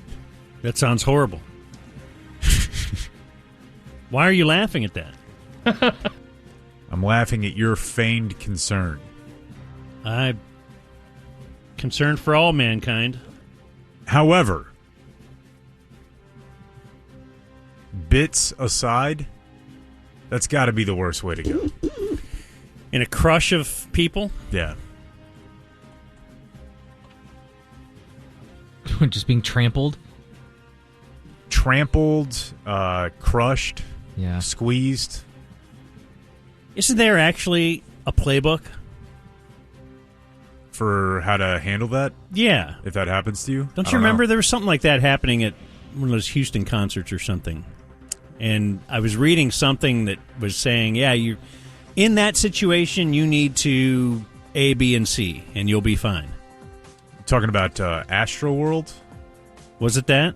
Did somebody get crushed there? Yes. Yeah, many people. So I can't remember what it was. I think I'm done with the festival. But you had so much fun last time. Welcome. I'm saying one of the things you can do is you're supposed to keep your hands at your chest like a boxer, and that protects your rib cage. That makes sense. Gives you a chance to maybe breathe a little bit. Other than that, don't fall. Kind of create a halo. Yes. Yeah, falling is probably a real bad bit. Or just don't go. That's tough to get crushed on your couch.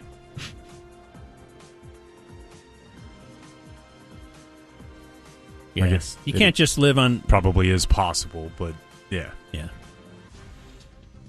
A person is in custody accused of stealing a Dart paratransit van last night and crashing into several parked cars and a bicyclist before being arrested. Being described as a joyride. He'd always wanted to drive a Dart van, I guess. Blake, do you have the list? I want to go on a joyride. Okay. Any particular vehicle? Yeah. Fire truck? Ice cream truck. Twisted Metal style. Yeah. You ever think of that when you were a kid? Just stealing an ambulance or something? Yeah, taking a joyride. For sure. That always confused me, joyriding. I don't even really know what constitutes joyride, but I want to go on one. It's just the thrill of... Do people go on joyrides and never get caught? Good question. Can you go on a joyride in your own car? No. It's got to be stolen? I think so. I think you can go in a joyride in your own car. I have joy in my car. Not with that middle console these days. Hi. It's hard for her to lean over that. All right. Know what I mean, bruv? Yeah, no, I know what you mean. And then the trucker that drives up beside you and looks down. Gives you a little hey now. You shoot him the finger gun. Like, yeah, bro. You know what's up.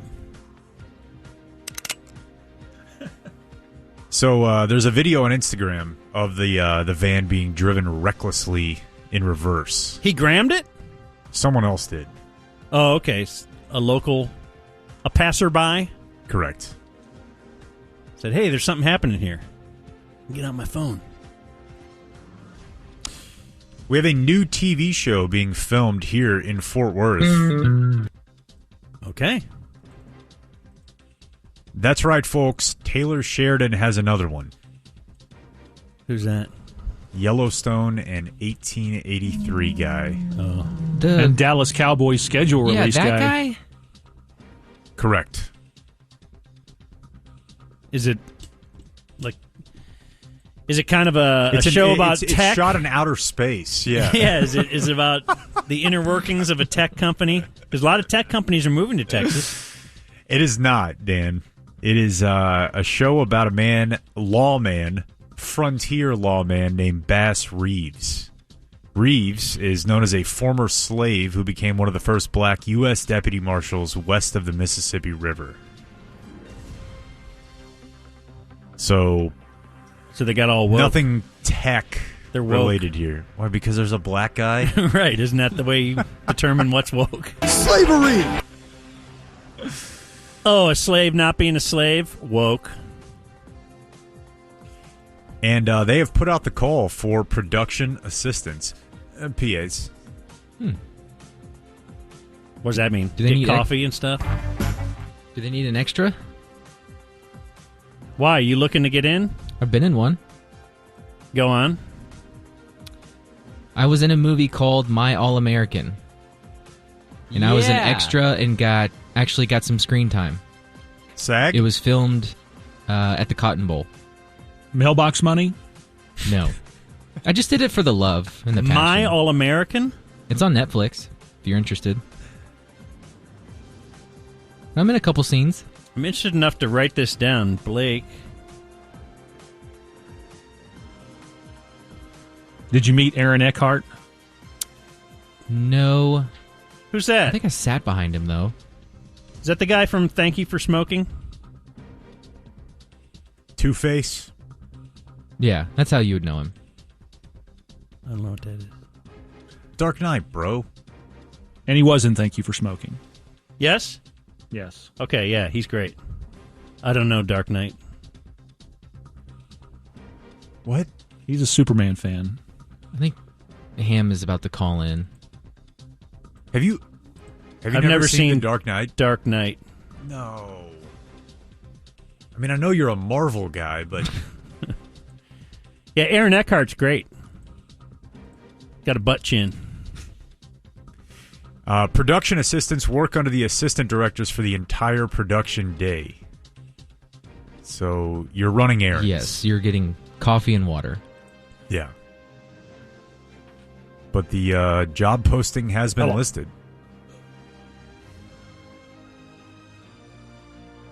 That'd probably be fun, though. Get your foot in the door before you know it. You're on strike. Yeah, I guess they won't be starting anytime soon, right? That strike's still going on. This was probably already written because it is set to air by the end of this year. The strike is kind of like steam. I was going to say it's kind of like the Ukraine war. Heard a lot about it the first couple days. Then now it's just happening. It's a stare down like Brad Faxon and Brandel Chambly. Classic for the ages. That's a quick turnaround, isn't it? If it's going to air by the end of the year? Like they haven't even started filming yet? Well, it may be like some scenes. I don't know. Also, your social not media the whole thing. writers will tell you have to have a writer on set because That's right. There's some tweaking that goes on. That's writing. Yeah. So looking to hire production assistants who are available to work from now until the end of June. That sounds fun. let's do it. All right. Take a leave of absence. Did we move on? Did we move on too quickly from the fact that he hasn't seen The Dark Knight? Yeah, I think so. I don't think I have. I've seen one of the Batman movies, the one with Michael Keaton. Well, I saw that one a long time ago, but then the one with the Gordon Levitt or whatever his name is. You know who I'm talking about? The guy from Inception. Michael Block. It might have been Michael Block. I've seen one, but I don't think it was The Dark Knight. I saw one a couple years ago. It's so good. There's so many. I'm supposed to see all these things? Oh, that... correct me. I think that's the best one. By far. The Dark Knight? Mm-hmm. Yeah. Have you seen them all, Jake? I think so. You're able to say by far? You've seen every Batman movie. They're like, again, blockbusters. These are not indie films that I'd search out. I know, but you're more of a off-the-beaten-path guy. You had to have seen The Dark Knight, because if you're seeing the one with Joseph Gordon-Levitt, he was in the sequel. Okay, that's the one I saw. You didn't see the original? Correct. Do you think Dan cares about that? I guess not. Shouldn't you be making movies so that anybody could just go see them? What if I had just been born? The Dark Knight That's is a the good point. movie that killed Heath Ledger. Okay, then I definitely did not see it. Because I haven't Really? seen him as the Joker. Man. Because I love... Joker is one of my top 5 movies of all time. Although there's probably 10 or 15 in there. Sure. Like Corby's top 5. But the one with... the recent one. Whatever his name is. Joaquin Phoenix. Yeah. Bork. So when... I think it's Bork, yeah. People were... I was thinking, this has to be the best Joker ever. And I'd get the... Bro, Heath Ledger. It's pretty good, man. All right. So in receiving this news, Ham texts me, Dan's comments have sent my health into a further tailspin. Oh, no. He's real stoked on Batman, right? Oh, my gosh. More than like anyone you've ever met. He writes full scripts for shows that will never be produced. I sent him a picture. I was in Westlake a couple weeks ago. You know where that is? Yeah. Okay. Yeah. And there was a replica Batmobile.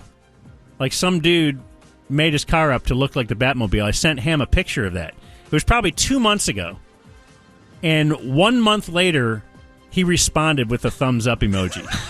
It literally, I got to show you the timestamp. It's amazing, this guy. Show me that. Show you my tramp stamp. Okay, you know what? Let's call it. That's going to do it for the 1:30 news today. Why? Why are you speaking with disdain in your voice? You need to see The Dark Knight. Okay. Movie of the month? I'll do movie of the month. I don't care. Speaking of, let's promote the movie of the month next. And in this segment, we play Apology Bingo. So what led us here? A lot of steps to get to where we can play audio of a shake voice guy apologizing, and then we can see if it's a good apology or if he got all the correct words in to get a bingo, that kind of thing. Sure. But this happens a lot. Happens a lot in sports radio for some reason. And this sports apology, it's a sports radio apology, will come to us from Shane Riordan. He's not just the producer, Blake, of the Parkins and Spiegel show in Chicago, The Score in Chicago. He's the executive producer. EP. I've always wanted to be an EP. How can you get to that level? Be good. That was one of my favorite bits that you guys used to do when TC was an intern. And you made him the executive producer of the show when Gribble was the producer. TC did a lot, man. A lot of good stuff. Last week, I sent him a text because we missed the anniversary. I forgot to mention it. The anniversary of his last day 5 years ago. I told somebody that, and they were like, well, which time? Which time that he left? It was the last time he left. I don't recognize the first time. Although, when it comes to accumulating time for getting extra vacation, Cumulus certainly recognized that it was a second time. 'Tis true. They will reset that clock.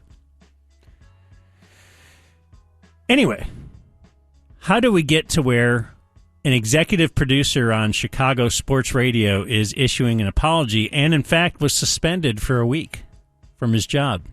With pay? Without pay? Don't know. Would love to get one of those with pay suspensions. Seems pretty sweet. What do I have to say? I'll apologize for something. Just give me a few days off. I've been run ragged here. So apparently it was someone on Colin Cowherd's show, Jason McIntyre, issued a like an HSO about Chicago, like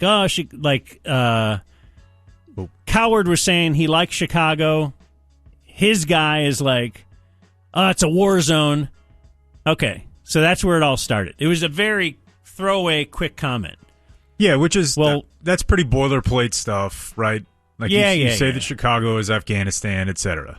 Yeah. So Shane Riordan, apparently, then they did a segment where he is firing shots at this guy who said Chicago is a war zone. And now so who took that content but someone named Dan Proft, hey, this is a very rare thing I'm about to read to you here. He's a conservative talk show host on radio. There's a dearth of that. He's looking to fill a void. There's just not enough conservative talkers. And apparently he's on a station in Florida. And this is Dan Proft, after analyzing the little fight between the Chicago guy and the guy who said Chicago was a war zone. Shane Reardon posted this and said, "Keep Chicago out of your effing mouth, Jason McIntyre. You are both uninformed and disgusting." What? Does that seem a little, unnecessarily hostile? Just such a pedestrian comment like Chicago's a war zone. It's not. And then the whole, you don't say anything bad about my town kind of silly bravado by these clowns like Shane Reardon in the Chicago Press Corps who do their best to paper over what the city really has become. I don't know, Shane, when 700 or 800 people get murdered and 3,000 or 4,000 people get shot in a year, when we've had 3 cops gunned down in the last 2 years, for example. Does that constitute a war zone? This is an executive producer at The Score. It just gives you a great insight into the mentality. And, of course, a lot of those hosts on The Score, too, are leftist cranks as well that don't know that don't know up from down when it comes to anything beyond, Bears draft picks. Hell yeah, bro. Libtards. What was the Sturmgasm in the background? What's that guy doing in the background? We did have a couple Sturmgasms in there, but just, we're sitting at the feet of Dan Proft. Dan Proft is killing it there. And everyone knows that about 670 The Score, right? Just leftist cranks. Oh, my gosh. Anyway, so this 670 The Score, they love it because now they got mentioned here and now they have content. They can play his comments right there that you heard, and then they can respond. Sure. And so here is said response. Ooh, here we go. Dan Proft can stick it where the sun don't shine. Yeah! Is the nicest way to put it, because I will defend my city. So sports talky. So knuckle dragon. Do we sound like that? Yeah. Yeah. Because I will defend my city. Of course. I'll defend this place that I've been for the last 15 years. At least you live here, Shane. Exactly. And in the proximity of for the last 31 years, Dan Proft he peddles fear porn for people who hate Chicago while doing his radio show poolside in his stupid-ass Florida home. That's funny. This isn't political to me. He's a horrible person, but this isn't political to me. It's standing up for my city that is not Afghanistan. It's dangerous. It has its problems. There are sectors and pockets of this city that need a lot of work, but you don't compare it to the Middle East and a war zone, and you don't talk about me like that. Buddy, you know where the studio is. I'll give you my address. You'd have to come to that's town my go-to. first. He'd have to get on a plane. Yeah, he's and not Dan, going to do that. I'll have sex with your mother. Oh. Escalated. Dan Proft, you bring your mother over here, I'll bone her. Whoa. Oh, God. I don't care, dude. No, you shouldn't. So, yeah, that did take a very odd turn there. We were going to fight. Then you were requested to bring your mother. So after that, gooing themselves over. Whoa. All of a sudden, Shane Riordan, he's not on the air for a week. And Chicago, they may have, it may be a war zone, but they do have something we don't seem to have here, which is like a full-time media writer who actually was, in the Chicago Sun-Times, I think it was, wondering where's the executive producer of this show? He's been gone for a week, and the Score would not comment on it. The guys on the show would not comment on it. Danny Parkins and Matt Spiegel of the Parkins and Spiegel Afternoon Show. However, then Shane Riordan shows back up at work a week later. And now we have Apology Bingo to play. As we had a big sports weekend. A lot going on. Or maybe it was a big sports week. Big Sports Wednesday. A lot going on. But before we get to that, here, let's show you how they opened their show last Thursday. And play along if you want to see when they hit the watchwords. Got it. And three of us have something to say off the top, and we're going to address what happened last week briefly. And Shane, I know that you want to begin. Yeah, guys. Oh, no. That's center square. Sound buddy. I got to lower the... Yeah, guys. Brooks on you. And he called for the ball, too. Boy, it is so Nance. You're right. Shane called for the ball. He wants to begin. And, you're the executive producer. I guess you could do whatever you want, Shane. And Shane, I know that you want to begin. Yeah, guys. I feel horrible. Last week I made an immature joke and offended a lot of people. Okay. I am better than that. Wow, that's a good one. No, he's pretty much filled up the card already. I'm better than that. I am better than that. I hate sitting here, and I've hated sitting here for the last week knowing that I made anyone feel less than. Moment on the radio show went too far, and that's something that was caused by me. You got no. There's no excuse, really. Clearly, it went over the line. That was caused by me. Yeah, there's a line, and I got to blame myself. Moment on the radio show went too far, and that's something that was caused by me. You got no clue how bad I feel. Contrition, you guys. Contrition is very important. Yes. You got no clue how bad I feel for putting you guys, my crew on the show here, in a position that you had no business being in, and I'm sorry to anyone who was made to feel horrible due to a decision I made. So I'm sorry to anyone who was made horrible to feel... Okay, I get it. Is he missing the point here? What do you mean? I mean, he definitely said something that he shouldn't have, but who is he alienating here? He just... The dead mom? Yeah, who was hurt? I don't know. Let's keep listening. We love you, man, and thank you for those feelings towards us. That part for sure. I just want to picture Blake having said that, and then how do we handle it Monday? Like, Blake, you know what? I just want to thank you for those feelings.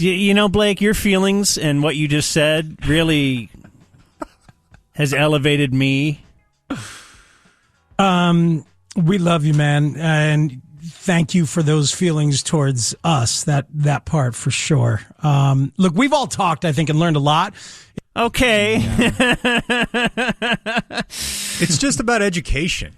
We learned a lot. I mean, yeah, in the long run, really, it's kind of a positive. I mean, because I wouldn't have learned this had you not talked about having sex with his Dan Proff's mom. Yeah. In the past few days, ton of different situations and bits of content come our way. We work really hard to be informative and entertaining, and sometimes a line is crossed, and we try to help each other in those situations. There are many ways to steer a conversation. I plan to work even harder to keep that kind of thing in mind. Because you know how hard I was working before. No, but that was like 97%. I'm going to work even harder. I'm going up to 100. I've decided, you know what?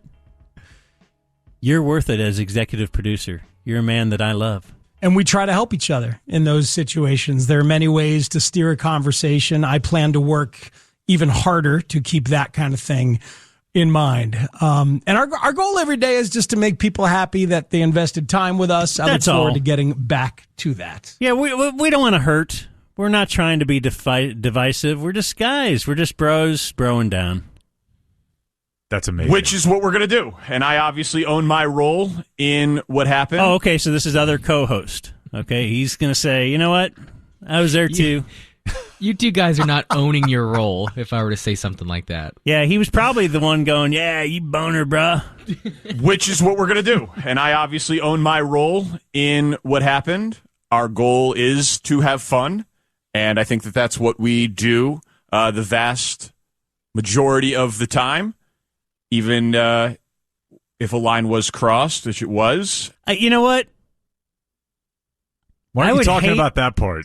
I would hate doing this, but I'll do it for 4 days off. I'll do it for the next 4 days off if you need me to just totally apologize and lie like these guys are. Even if a line was crossed, which it was, and so no doubt. I'm glad that the crew is back, and I will echo what Speaks said, Shane. Speaks. We love you, man, and love you. Very, very glad to have you back. And with that, we'll get back to doing what we do, which is talking sports and having fun and doing whatever it is we do around here between 2 and 6. Yeah, that's right. Is that really that bad of a misstep, though, that he had to apologize? Like, I know this guy somewhat from the internet. Who? Reardon. Okay. Seems like a decent dude.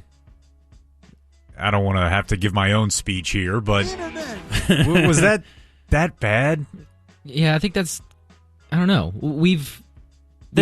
Got a couple of complaints, and we responded to that. We've played apologies of far worse things. Way worse. That definitely deserved an apology. Yeah. I don't know. This guy was over the line, but I don't know. It's a joke. Let's see. Buddy, you know where the studio is. I'll give you my address. You'd have to come to that's town my go-to. first. He'd have to get on a plane. Yeah, he's not going to do that. I'll have sex with your mother. Look, they're all laughing. If nothing else, You know it's what? a I'll own my severe part in left turn. But I don't know how bad Liberal that really cranks. is. I don't know. Maybe it's because he said bone her. All right, it's 2:30. This is the ticket. Once again, the Hang Zone presents Why Today Doesn't Suck. I want closed borders. I want to own my guns. Mm-hmm.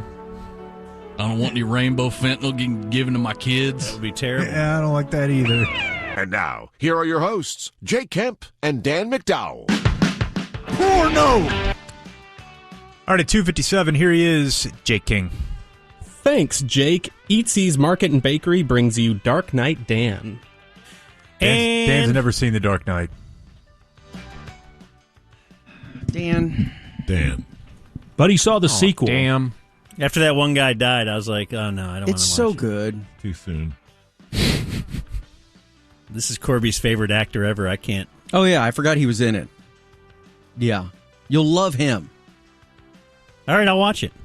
I understand I only need like 3 days. It's What quite is it? long. Is it 2.5? Man, it might be 3. No. Yeah. 3. It's close. Well, here's the hard line. It's Bob and Corby and Dave. And today is Bob, Monday, May Corby. 22nd. Dave. 2:32. Dave. Yeah, it's nothing. There's a lot of false endings in that movie. There really are. You're like, oh, okay, it's over. Good. Oh, wait a minute. Wait a minute. Then she pops up out of the bathroom. Or the bathtub. Little Fatal Attraction Hell yeah. You know, the reference, which was a killer. They've made a series called Fatal Attraction based on the movie. Really? Yeah. Was the rabbit in it? Yeah, there's no doubt. I don't know. I think it's coming out, but I guarantee you there's a rabbit in it. That's one of the all-time great movies. Sasquatch. That is a good movie. Or a Sasquatch, yes. The lesson is be careful who you're cheating on your wife with. You might want to do a some sort of psychological scan before you decide to do that. The lesson is don't bring her to your house. Didn't he bring her to his house? Yeah, because she was out of town with the kid and the rabbit or something. And or did they have sex on her kitchen table? Was it his? I think it was his. Yeah, that's the lesson. Do more affairs have happy let's endings, leave the or kitchen do they table end like Fatal Attraction? Somewhere in the middle. I'm going to bet it's mostly like Fatal Attraction. I'm going to do a Twitter poll. Well, no one dies. I mean, well, I don't say no one, but I mean, typically you're not going to die. Like, what's the best case scenario? Spoiler. You Bob just thinks he's going to get away stabbed. with it. You get away with it. You are tired of it, and you cut it off, and no one knows. The end. Is that best case? Or you marry her. She cuts it off. 10%. Yeah, best case is you ditch your wife, and you got yourself a nice new wife. Yeah. Until you can meet someone else. It's just a pattern. It's just like it's the way things have happened for thousands of years. Millions of years. Millions of years.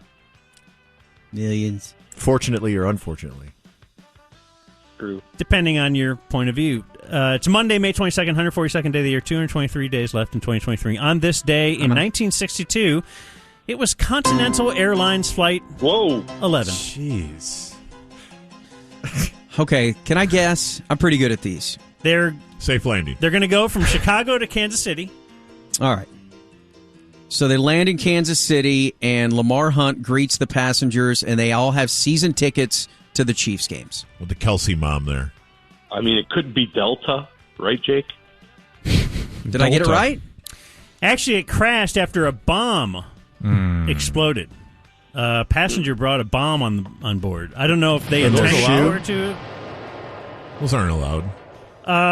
Back then, this is 1962. Yeah. It was in a 14-ounce bottle. Because if it was a 12-ounce bottle, it would not have been able to explode. That's right. Good luck getting that through today.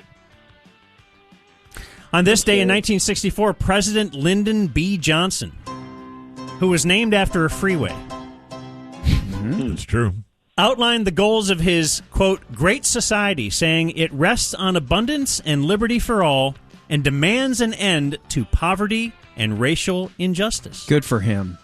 His wiener was named Jumbo. And I think it happened, right? That more poverty, He was right. Done and dusted. Yeah.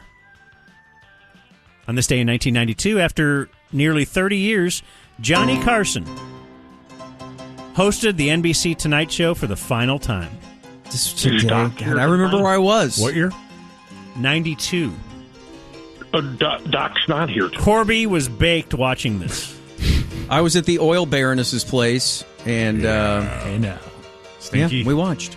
No, different. No. Baked? Apple. I wasn't always baked in college, but probably. On this day in 2003, Annika Sorenstam became the first woman to play in a PGA Tour event in 58 years, shooting a 71 in the first round of the Colonial. She won it, Fort I think. Worth, Texas. She actually missed the cut. My bad. Oh. Whoa. She missed the what? The cut.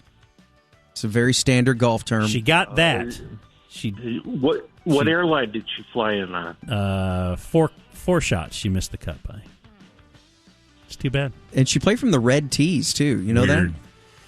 And, Jake, you remember a year ago today? Yes, sir.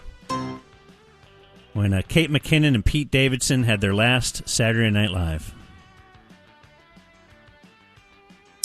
Yeah, I don't know what you want me to do with that. I just remember you coming in the next day and not able to do the show. It was the end of an era. It was the Pete Davidson era. I think you guys replayed his best skits that day. The whole week. And it was just Chad. Him doing Chad. Okay. Where he didn't really have to talk. He had about 30 seconds worth of content. P1 birthdays. This one comes from one Jeff Frink. With a G. In Austin. G off. Good dude. Creator of our website. He says his girlfriend Emily's birthday is today. Hi, Emily. No drop requests, but we could always use more Jake impressions, like the Brendan Dassey lawyer one. Your daughters are my leaders. Fresh out. From P1 That's Jeff creepy. in Austin. Jeff Frink. Good dude. Good dude. Hot Brother dude. of Gus. Surprisingly hot. He's a don't you good-looking think? man. Yeah. Hi, Dan. Longtime listener, first-time emailer. I know Jake is against children having birthdays, but... Oh, totally. Just the concept, yeah. My son, Jake Sparkman, is a big day one of his life P1. He thinks that Jake's should stick together. His day would be made if you mention his big 11th birthday. So this 11-year-old, his leaders are Jake and Corby. Oh, that's nice. He thinks everything you guys do is gold. Also, he is 11, so play a fart drop and he will laugh uncontrollably. I don't think we have any. Then she says, I would have included a picture, but in this new world, I don't think that's done anymore, from Carrie Sparkman. Carrie, what world do you think you're emailing? We're in the past. So, Jake, after you hear the fart drop and laugh, you tell Mommy to send that photo. The boys, your leaders want to see pictures of Mommy. What's going on with your hair? Even if you My have hair? to take it yourself. I'm sticking up in the back. Oh, sorry. That's right, little Jakey. You might have to take the photo for us. You know who that young man shares a birthday with, Dan? Would you like? Oh, I thought you were just going to answer. You're whether supposed to I- say no, Corby. I don't. Michael Block. My hair. Okay, just pretend that I answered All right, you. Okay. Today is the 14th birthday of one Van Davidson. Oh! Whoa! Well, Jake doesn't want to hear kids' birthdays. Nah, we'll make a van exemption. Okay. He'll be happy to hear that. He likes you. He's 14, so he's a man. It's his Gary Hogaboom birthday. Did you take him to the brothel yet? No, we. Yeah, 14 is when you become a man. When I was 14, that's what my old man did. We just went and got a hamburger. We had a cigarette, Yeah. You give him some edibles. a beer. Gave him the apple. Here's son. old apple. Here's son. One tier. 33-year-old P1 Daniel. Leaders are John Hinckley, Tony Shalhoub, and Jake. John Hinckley and Tony Shalhoub. From Brett And me. Brett Mulliken. He was great on Monk. Yeah. Hey, Dan, Chris, and business news are the best. All right. Birthday shout out to my best friend Shelly. She is 56 today. Picture attached. See that? What do we think of that? Carrie? Jake's mommy? P1 Zach Taylor. That's from Zach. Oh, coach of the Bengals. And the son-in-law of Mike Zimmer? Mike Sherman? Mike Sherman. Yeah. Sure. Beach Towel Dan, it's the birthday of my brother and good P1 John, a.k.a. Jeremy Renner, to Jake. Love Jeremy Renner. WUITSW, no. I don't know what that means. Leaders are Jake's Gimp Mask and Logan Gorley. Would like to hear Bob say I rear-ended a gentleman, followed by a sturmgasm from Rob Bentwookie. Wookie. Bentwookie. Bunt Wookie. I don't know if that will happen. You don't have faith in Jake King? I do. See, I was betting I on just Jake don't King. know if he'll opt against it. I mean, is he don't against you sturmgasms? tune into the top 10 every night. If he knows what's good for him. Running like a well-oiled machine. My whole board is frozen. Oh. You know, Ham wouldn't let that affect him. He would get a new board. Unfreeze it. That means you have to do an imitation of Bobgasm. Right. All right. That sounded like he's going potty. Yeah. All right, I'll do the first part, Jay. You do the second part. Ready? Ready? Let's do it. I rear-ended a gentleman. Happy birthday. And steam. There you go. Not bad. Not bad. See, Bob is delivering, and you won't do a voice for It's someone? an old impression. It was never good. Well, how about a new one? What do we got? I don't have What any. have we been working on? I don't have anything What's in in the the lab lab? right now. Yeah. No. Have you seen the new White Men Can't Jump, starring Young Gravy? Seen the white man can't. I deserved this, to be honest. Didn't For you once- wear a tux to go see the premiere of White Men Can't Jump? Anything Jack Harlow's in. Yeah. Yeah. I wore a tux, Davey. Other birthdays, we have former Sooner Marcus Dupree, 59. Oh, God. What could have been, Corby? What could have been? Seeing him now, like, on the side of Lindsay and Ash pre-gaming, but with a tent that just has a sign that says Marcus Dupree, and he's sitting there signing stuff, and you're just like, oh, God. Better than Spencer Rattler or no? Like, hey, I'll give you $5 if you eat something. Here's a spider I just picked up. Are you saying he would eat a spider for $5? I don't know. He would. How about 7? Oh, I know this guy. Black dude. We've unfrozen the board. I see that. Former Red Raider Graham Harrell, 38. Graham Enos. Harrell. Graham Rahal. Current NBA play-by-play man Mike Breen, 62. Bang! Bang! That's how EA says green. Breen. Apollo Anton Ono, 41. Bark. Jose Mesa, 57. Do you know his Kemp spin? Oh. Do not. Ooh, he's got a good one. Master of the split 6 fingers. El Pulpo, as they call it. I believe we had plenty of debates in Cleveland Sports Talk Radio back in the day as to whether you could... What did he do? He sexually assaulted, allegedly, a girl with his hand while he was driving. She was in the passenger seat, and she had jeans on. And so... The group that was trying to say, hey, our closer couldn't do anything wrong, not Jose Mesa. Including you. What group, yeah. I don't know what group. It's fuzzy to remember what group I was in. Sure. But we're just saying, it's just not physically possible. Acquitted of all charges, Dan. Oh, there you go. There, that's it. At least not without the cooperation of the passenger. The Jose Mesa, you know. He's a guy that... Did he have a standard transmission? With his 38 saves. Oh, that's a good question. Why does she hate our team? Why does she not want us to win the World Series? Heard she's a Reds family. Tommy John, 80. Julian Edelman is 37.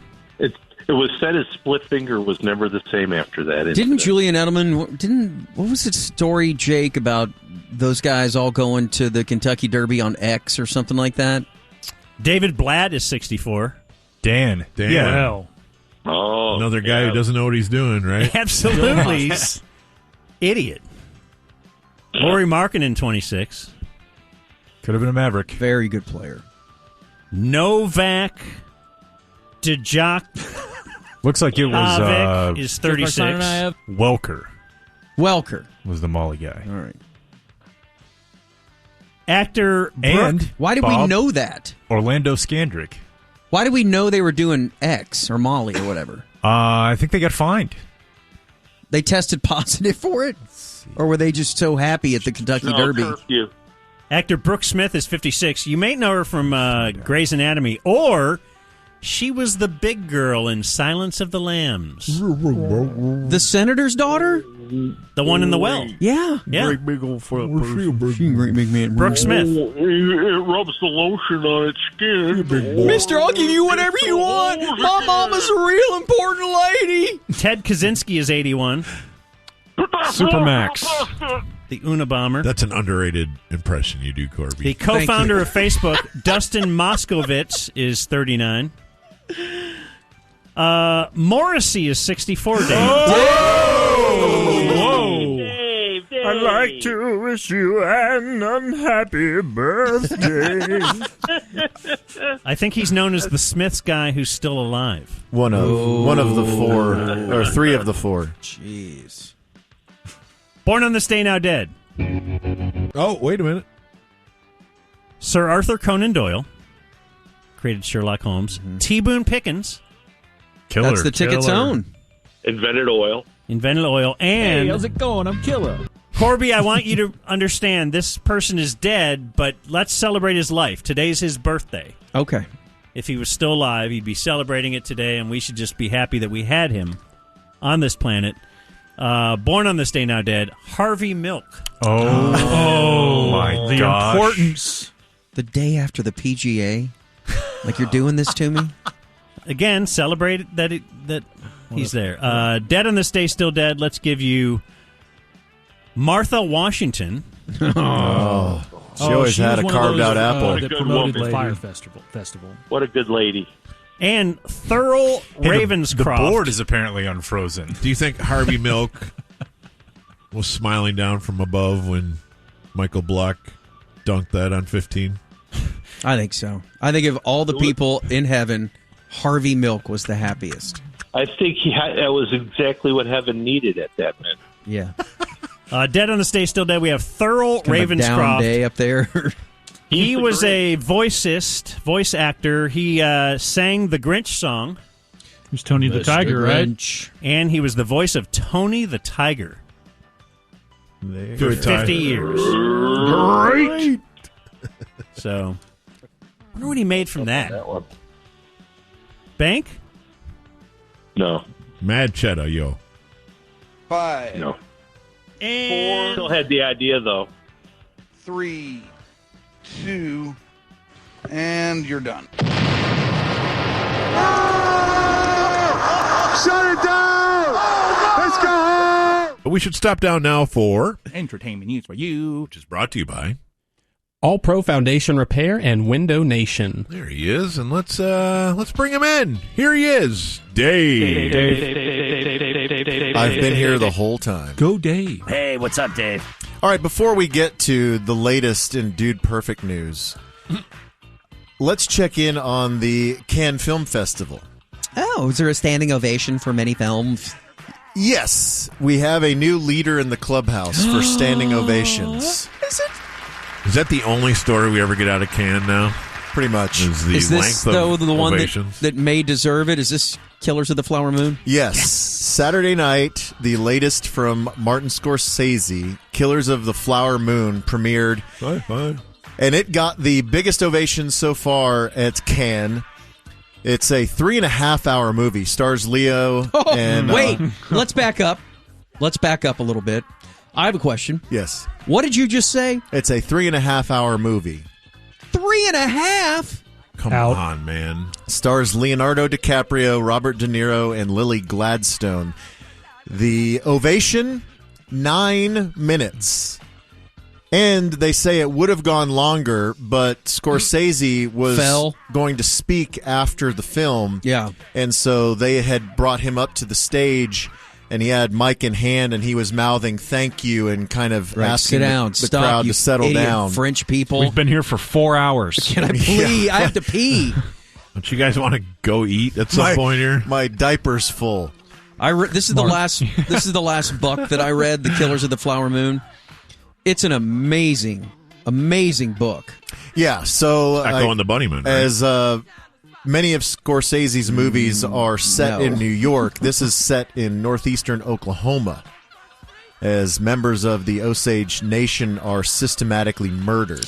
Yeah, this is set back in the early part of the century, the last century, not this century, in which the Osage Indian tribe stumbled into billions of dollars of oil on their land. They all became millionaires. And guess what? White people had them killed. Like, just over and over and over. You can't have this oil. Yes. What are you thinking? Right. It stars Jason Isbell. Oh, my God! Bingo. Jeez. So it's Stars him? He's in it. Okay. Yeah. It's not going to be in theaters until October 20th. Not building around Isbell? Yeah, it's DiCaprio and Jason Isbell and Leonardo DiCaprio. Buddy cop movie. Yeah. But yeah, Apple Original Films paid Scorsese $200 million, or gave him a $200 million budget. Oh, I thought you meant, okay, well, I was like... Well, they dumped $200 million into the film. Yeah. And so it'll be out in theaters October 20th, and then just sometime for afterward, Oscar season. Sometime afterward, it'll be on Apple Plus. I'm all in. Also, in France, there was another debut as Jude Law's portrayal of Henry VIII in Firebrand was very popular. Is Henry VIII the one that with all the beheaded wives? Yeah. Anne Boleyn and all Yes, that? Okay. yes. All right. Yeah, so they got That guy's kick ass. They got an 8-minute ovation. Oh, well. But Balls in your court. Jude Law was doing an interview, and he was talking about the making of the movie. And so he said, I read several interesting accounts that you could smell Henry VIII 3 rooms away.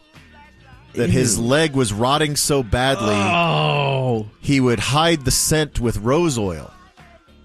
And so he said, I thought it would have great impact if I smelt awful. No way.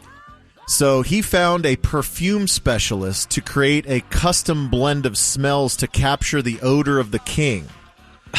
So he says this perfumer, he says she makes wonderful scents, but she also can make awful scents.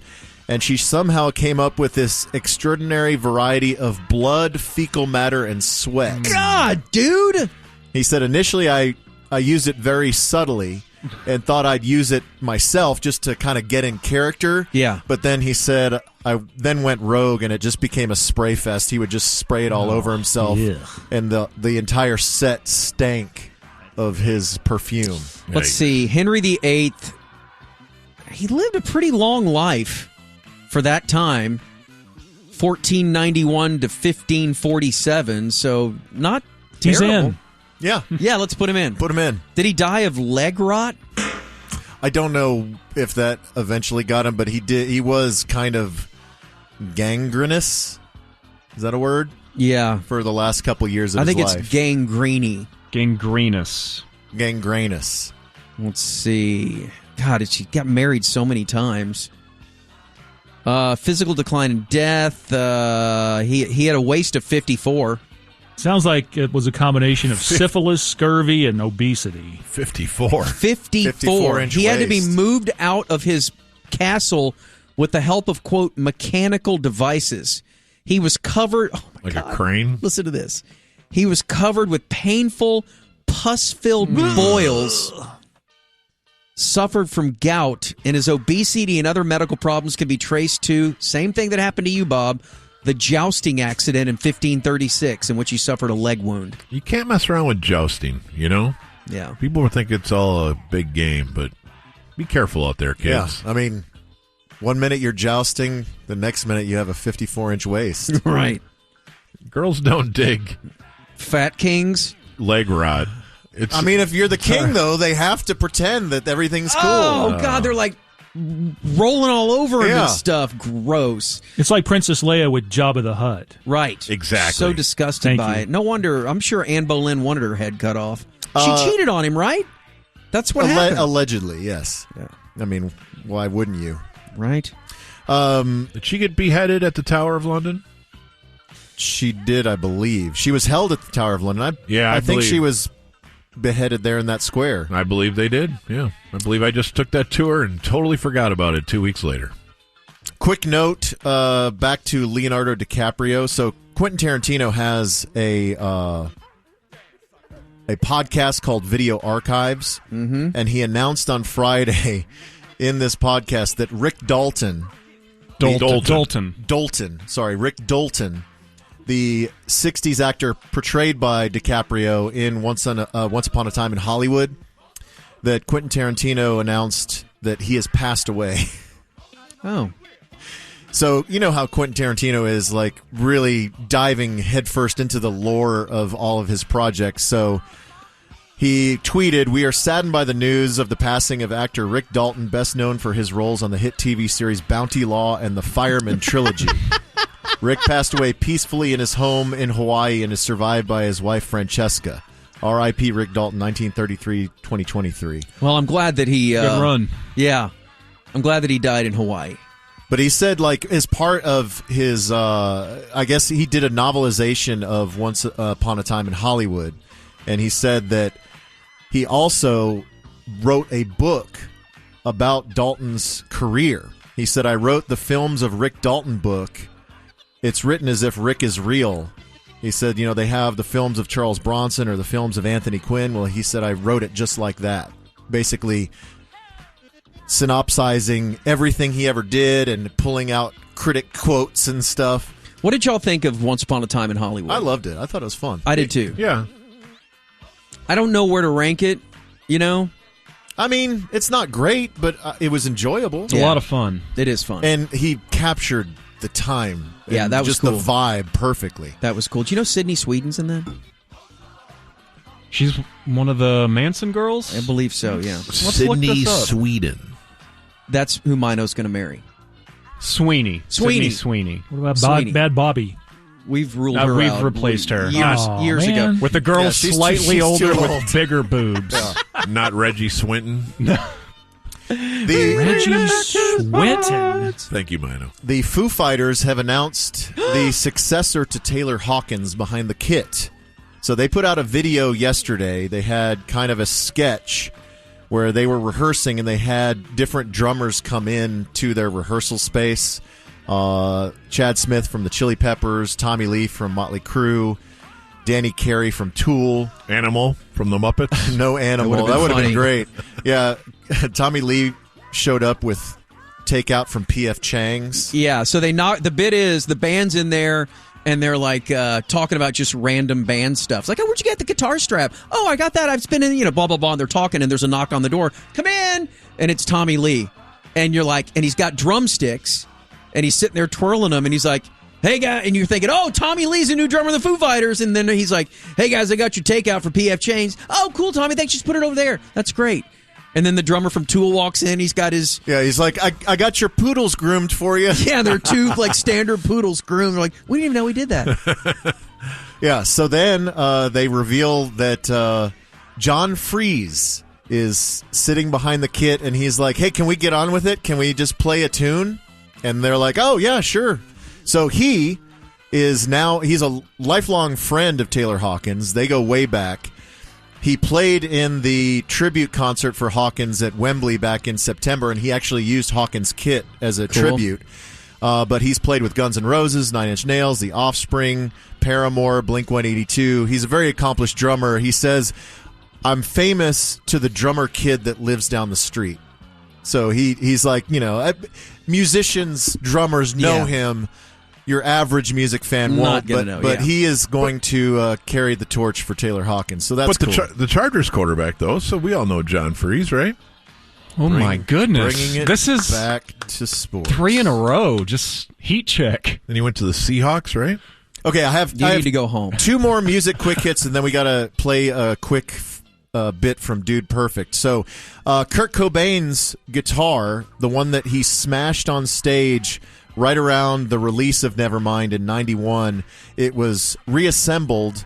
It's not playable, but it is signed by all 3 members of Nirvana. It was auctioned off over the weekend by Julian's Auctions. It was originally estimated to sell for $60,000. It sold for almost $600,000. Damn, dude. Yeah, so his unplugged acoustic in 2020 sold for $6 million. And then $6 million. And then the Fender Mustang that he played in the Smells Like Teen Spirit video sold for $4.5 last year. Does what's his name? The Irsay? Yeah, Jim Irsay. Yeah, does he own one of those? I think he does. I don't know which one. He's got the best guitar collection in the world.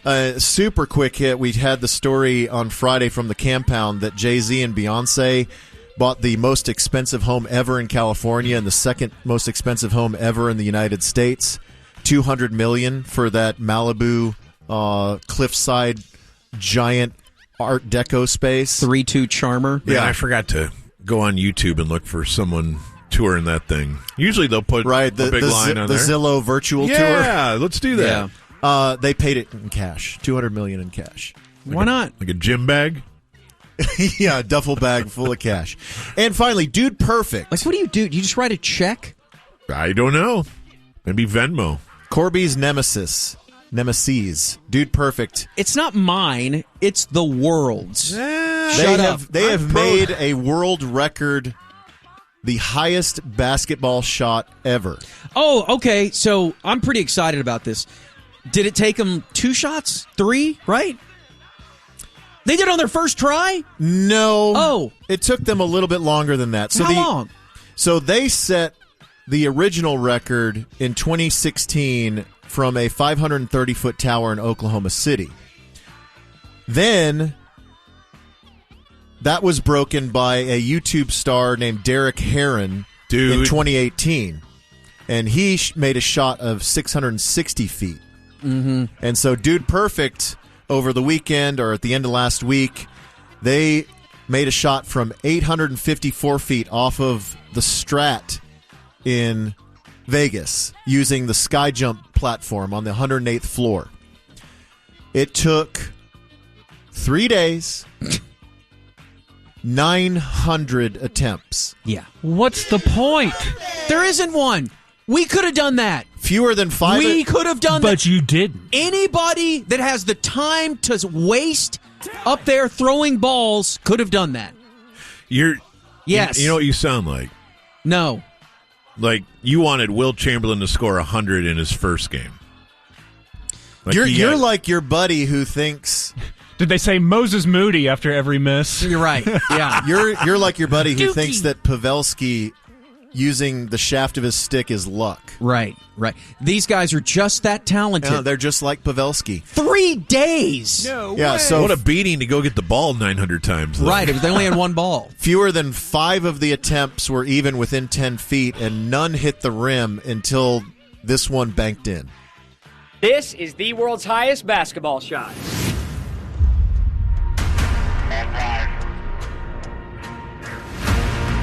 Okay. All right. Come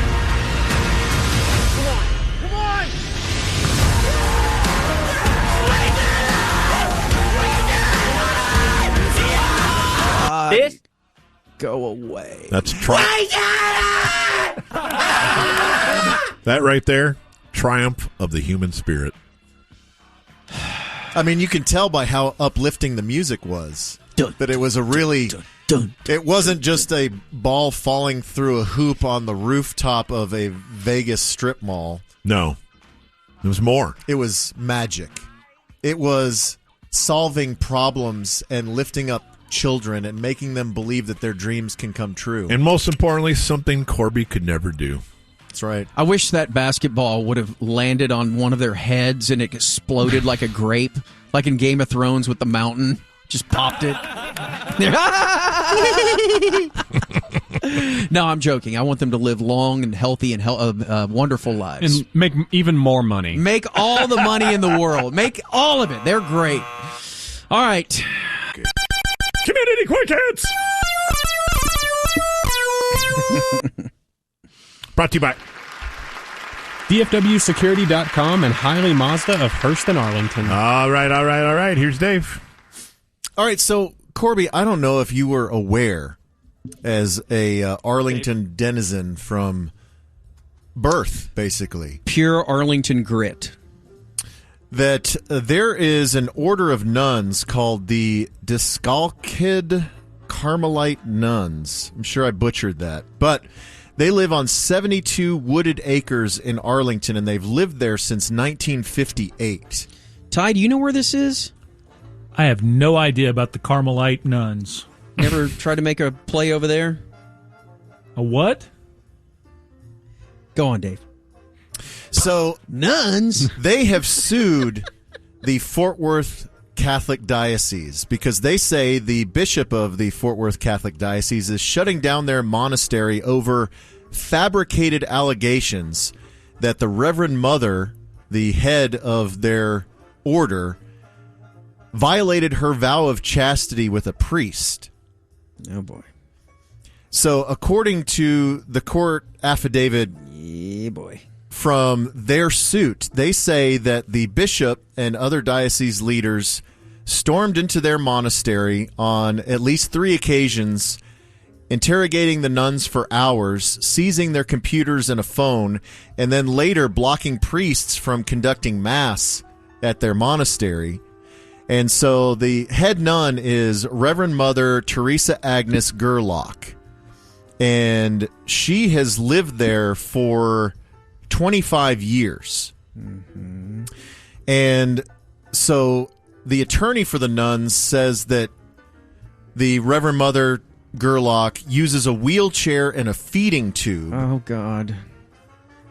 And that she had undergone a medical procedure and was still under the effects of general anesthesia and painkillers when she was questioned. Hi, Bob. Hi, Anna.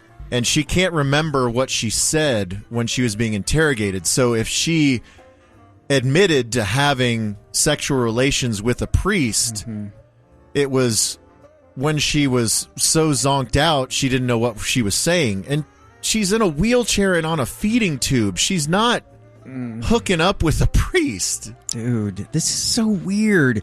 Now, is there any chance that she looks like the nun in that documentary Saving Silverman? Anybody remember that nun? I'd have to Google it, but I'm going to guess not. That nun, she had it going on. You never saw that? You'd violate your vows of chastity for her? I don't have that vow, but if she wanted to break it for me... Yeah, she doesn't look like that. No. Yeah, so her attorney... plow through that. Hang on, Bob. Her attorney says they are making it sound like she had a sexual affair with a priest, and that absolutely did not happen.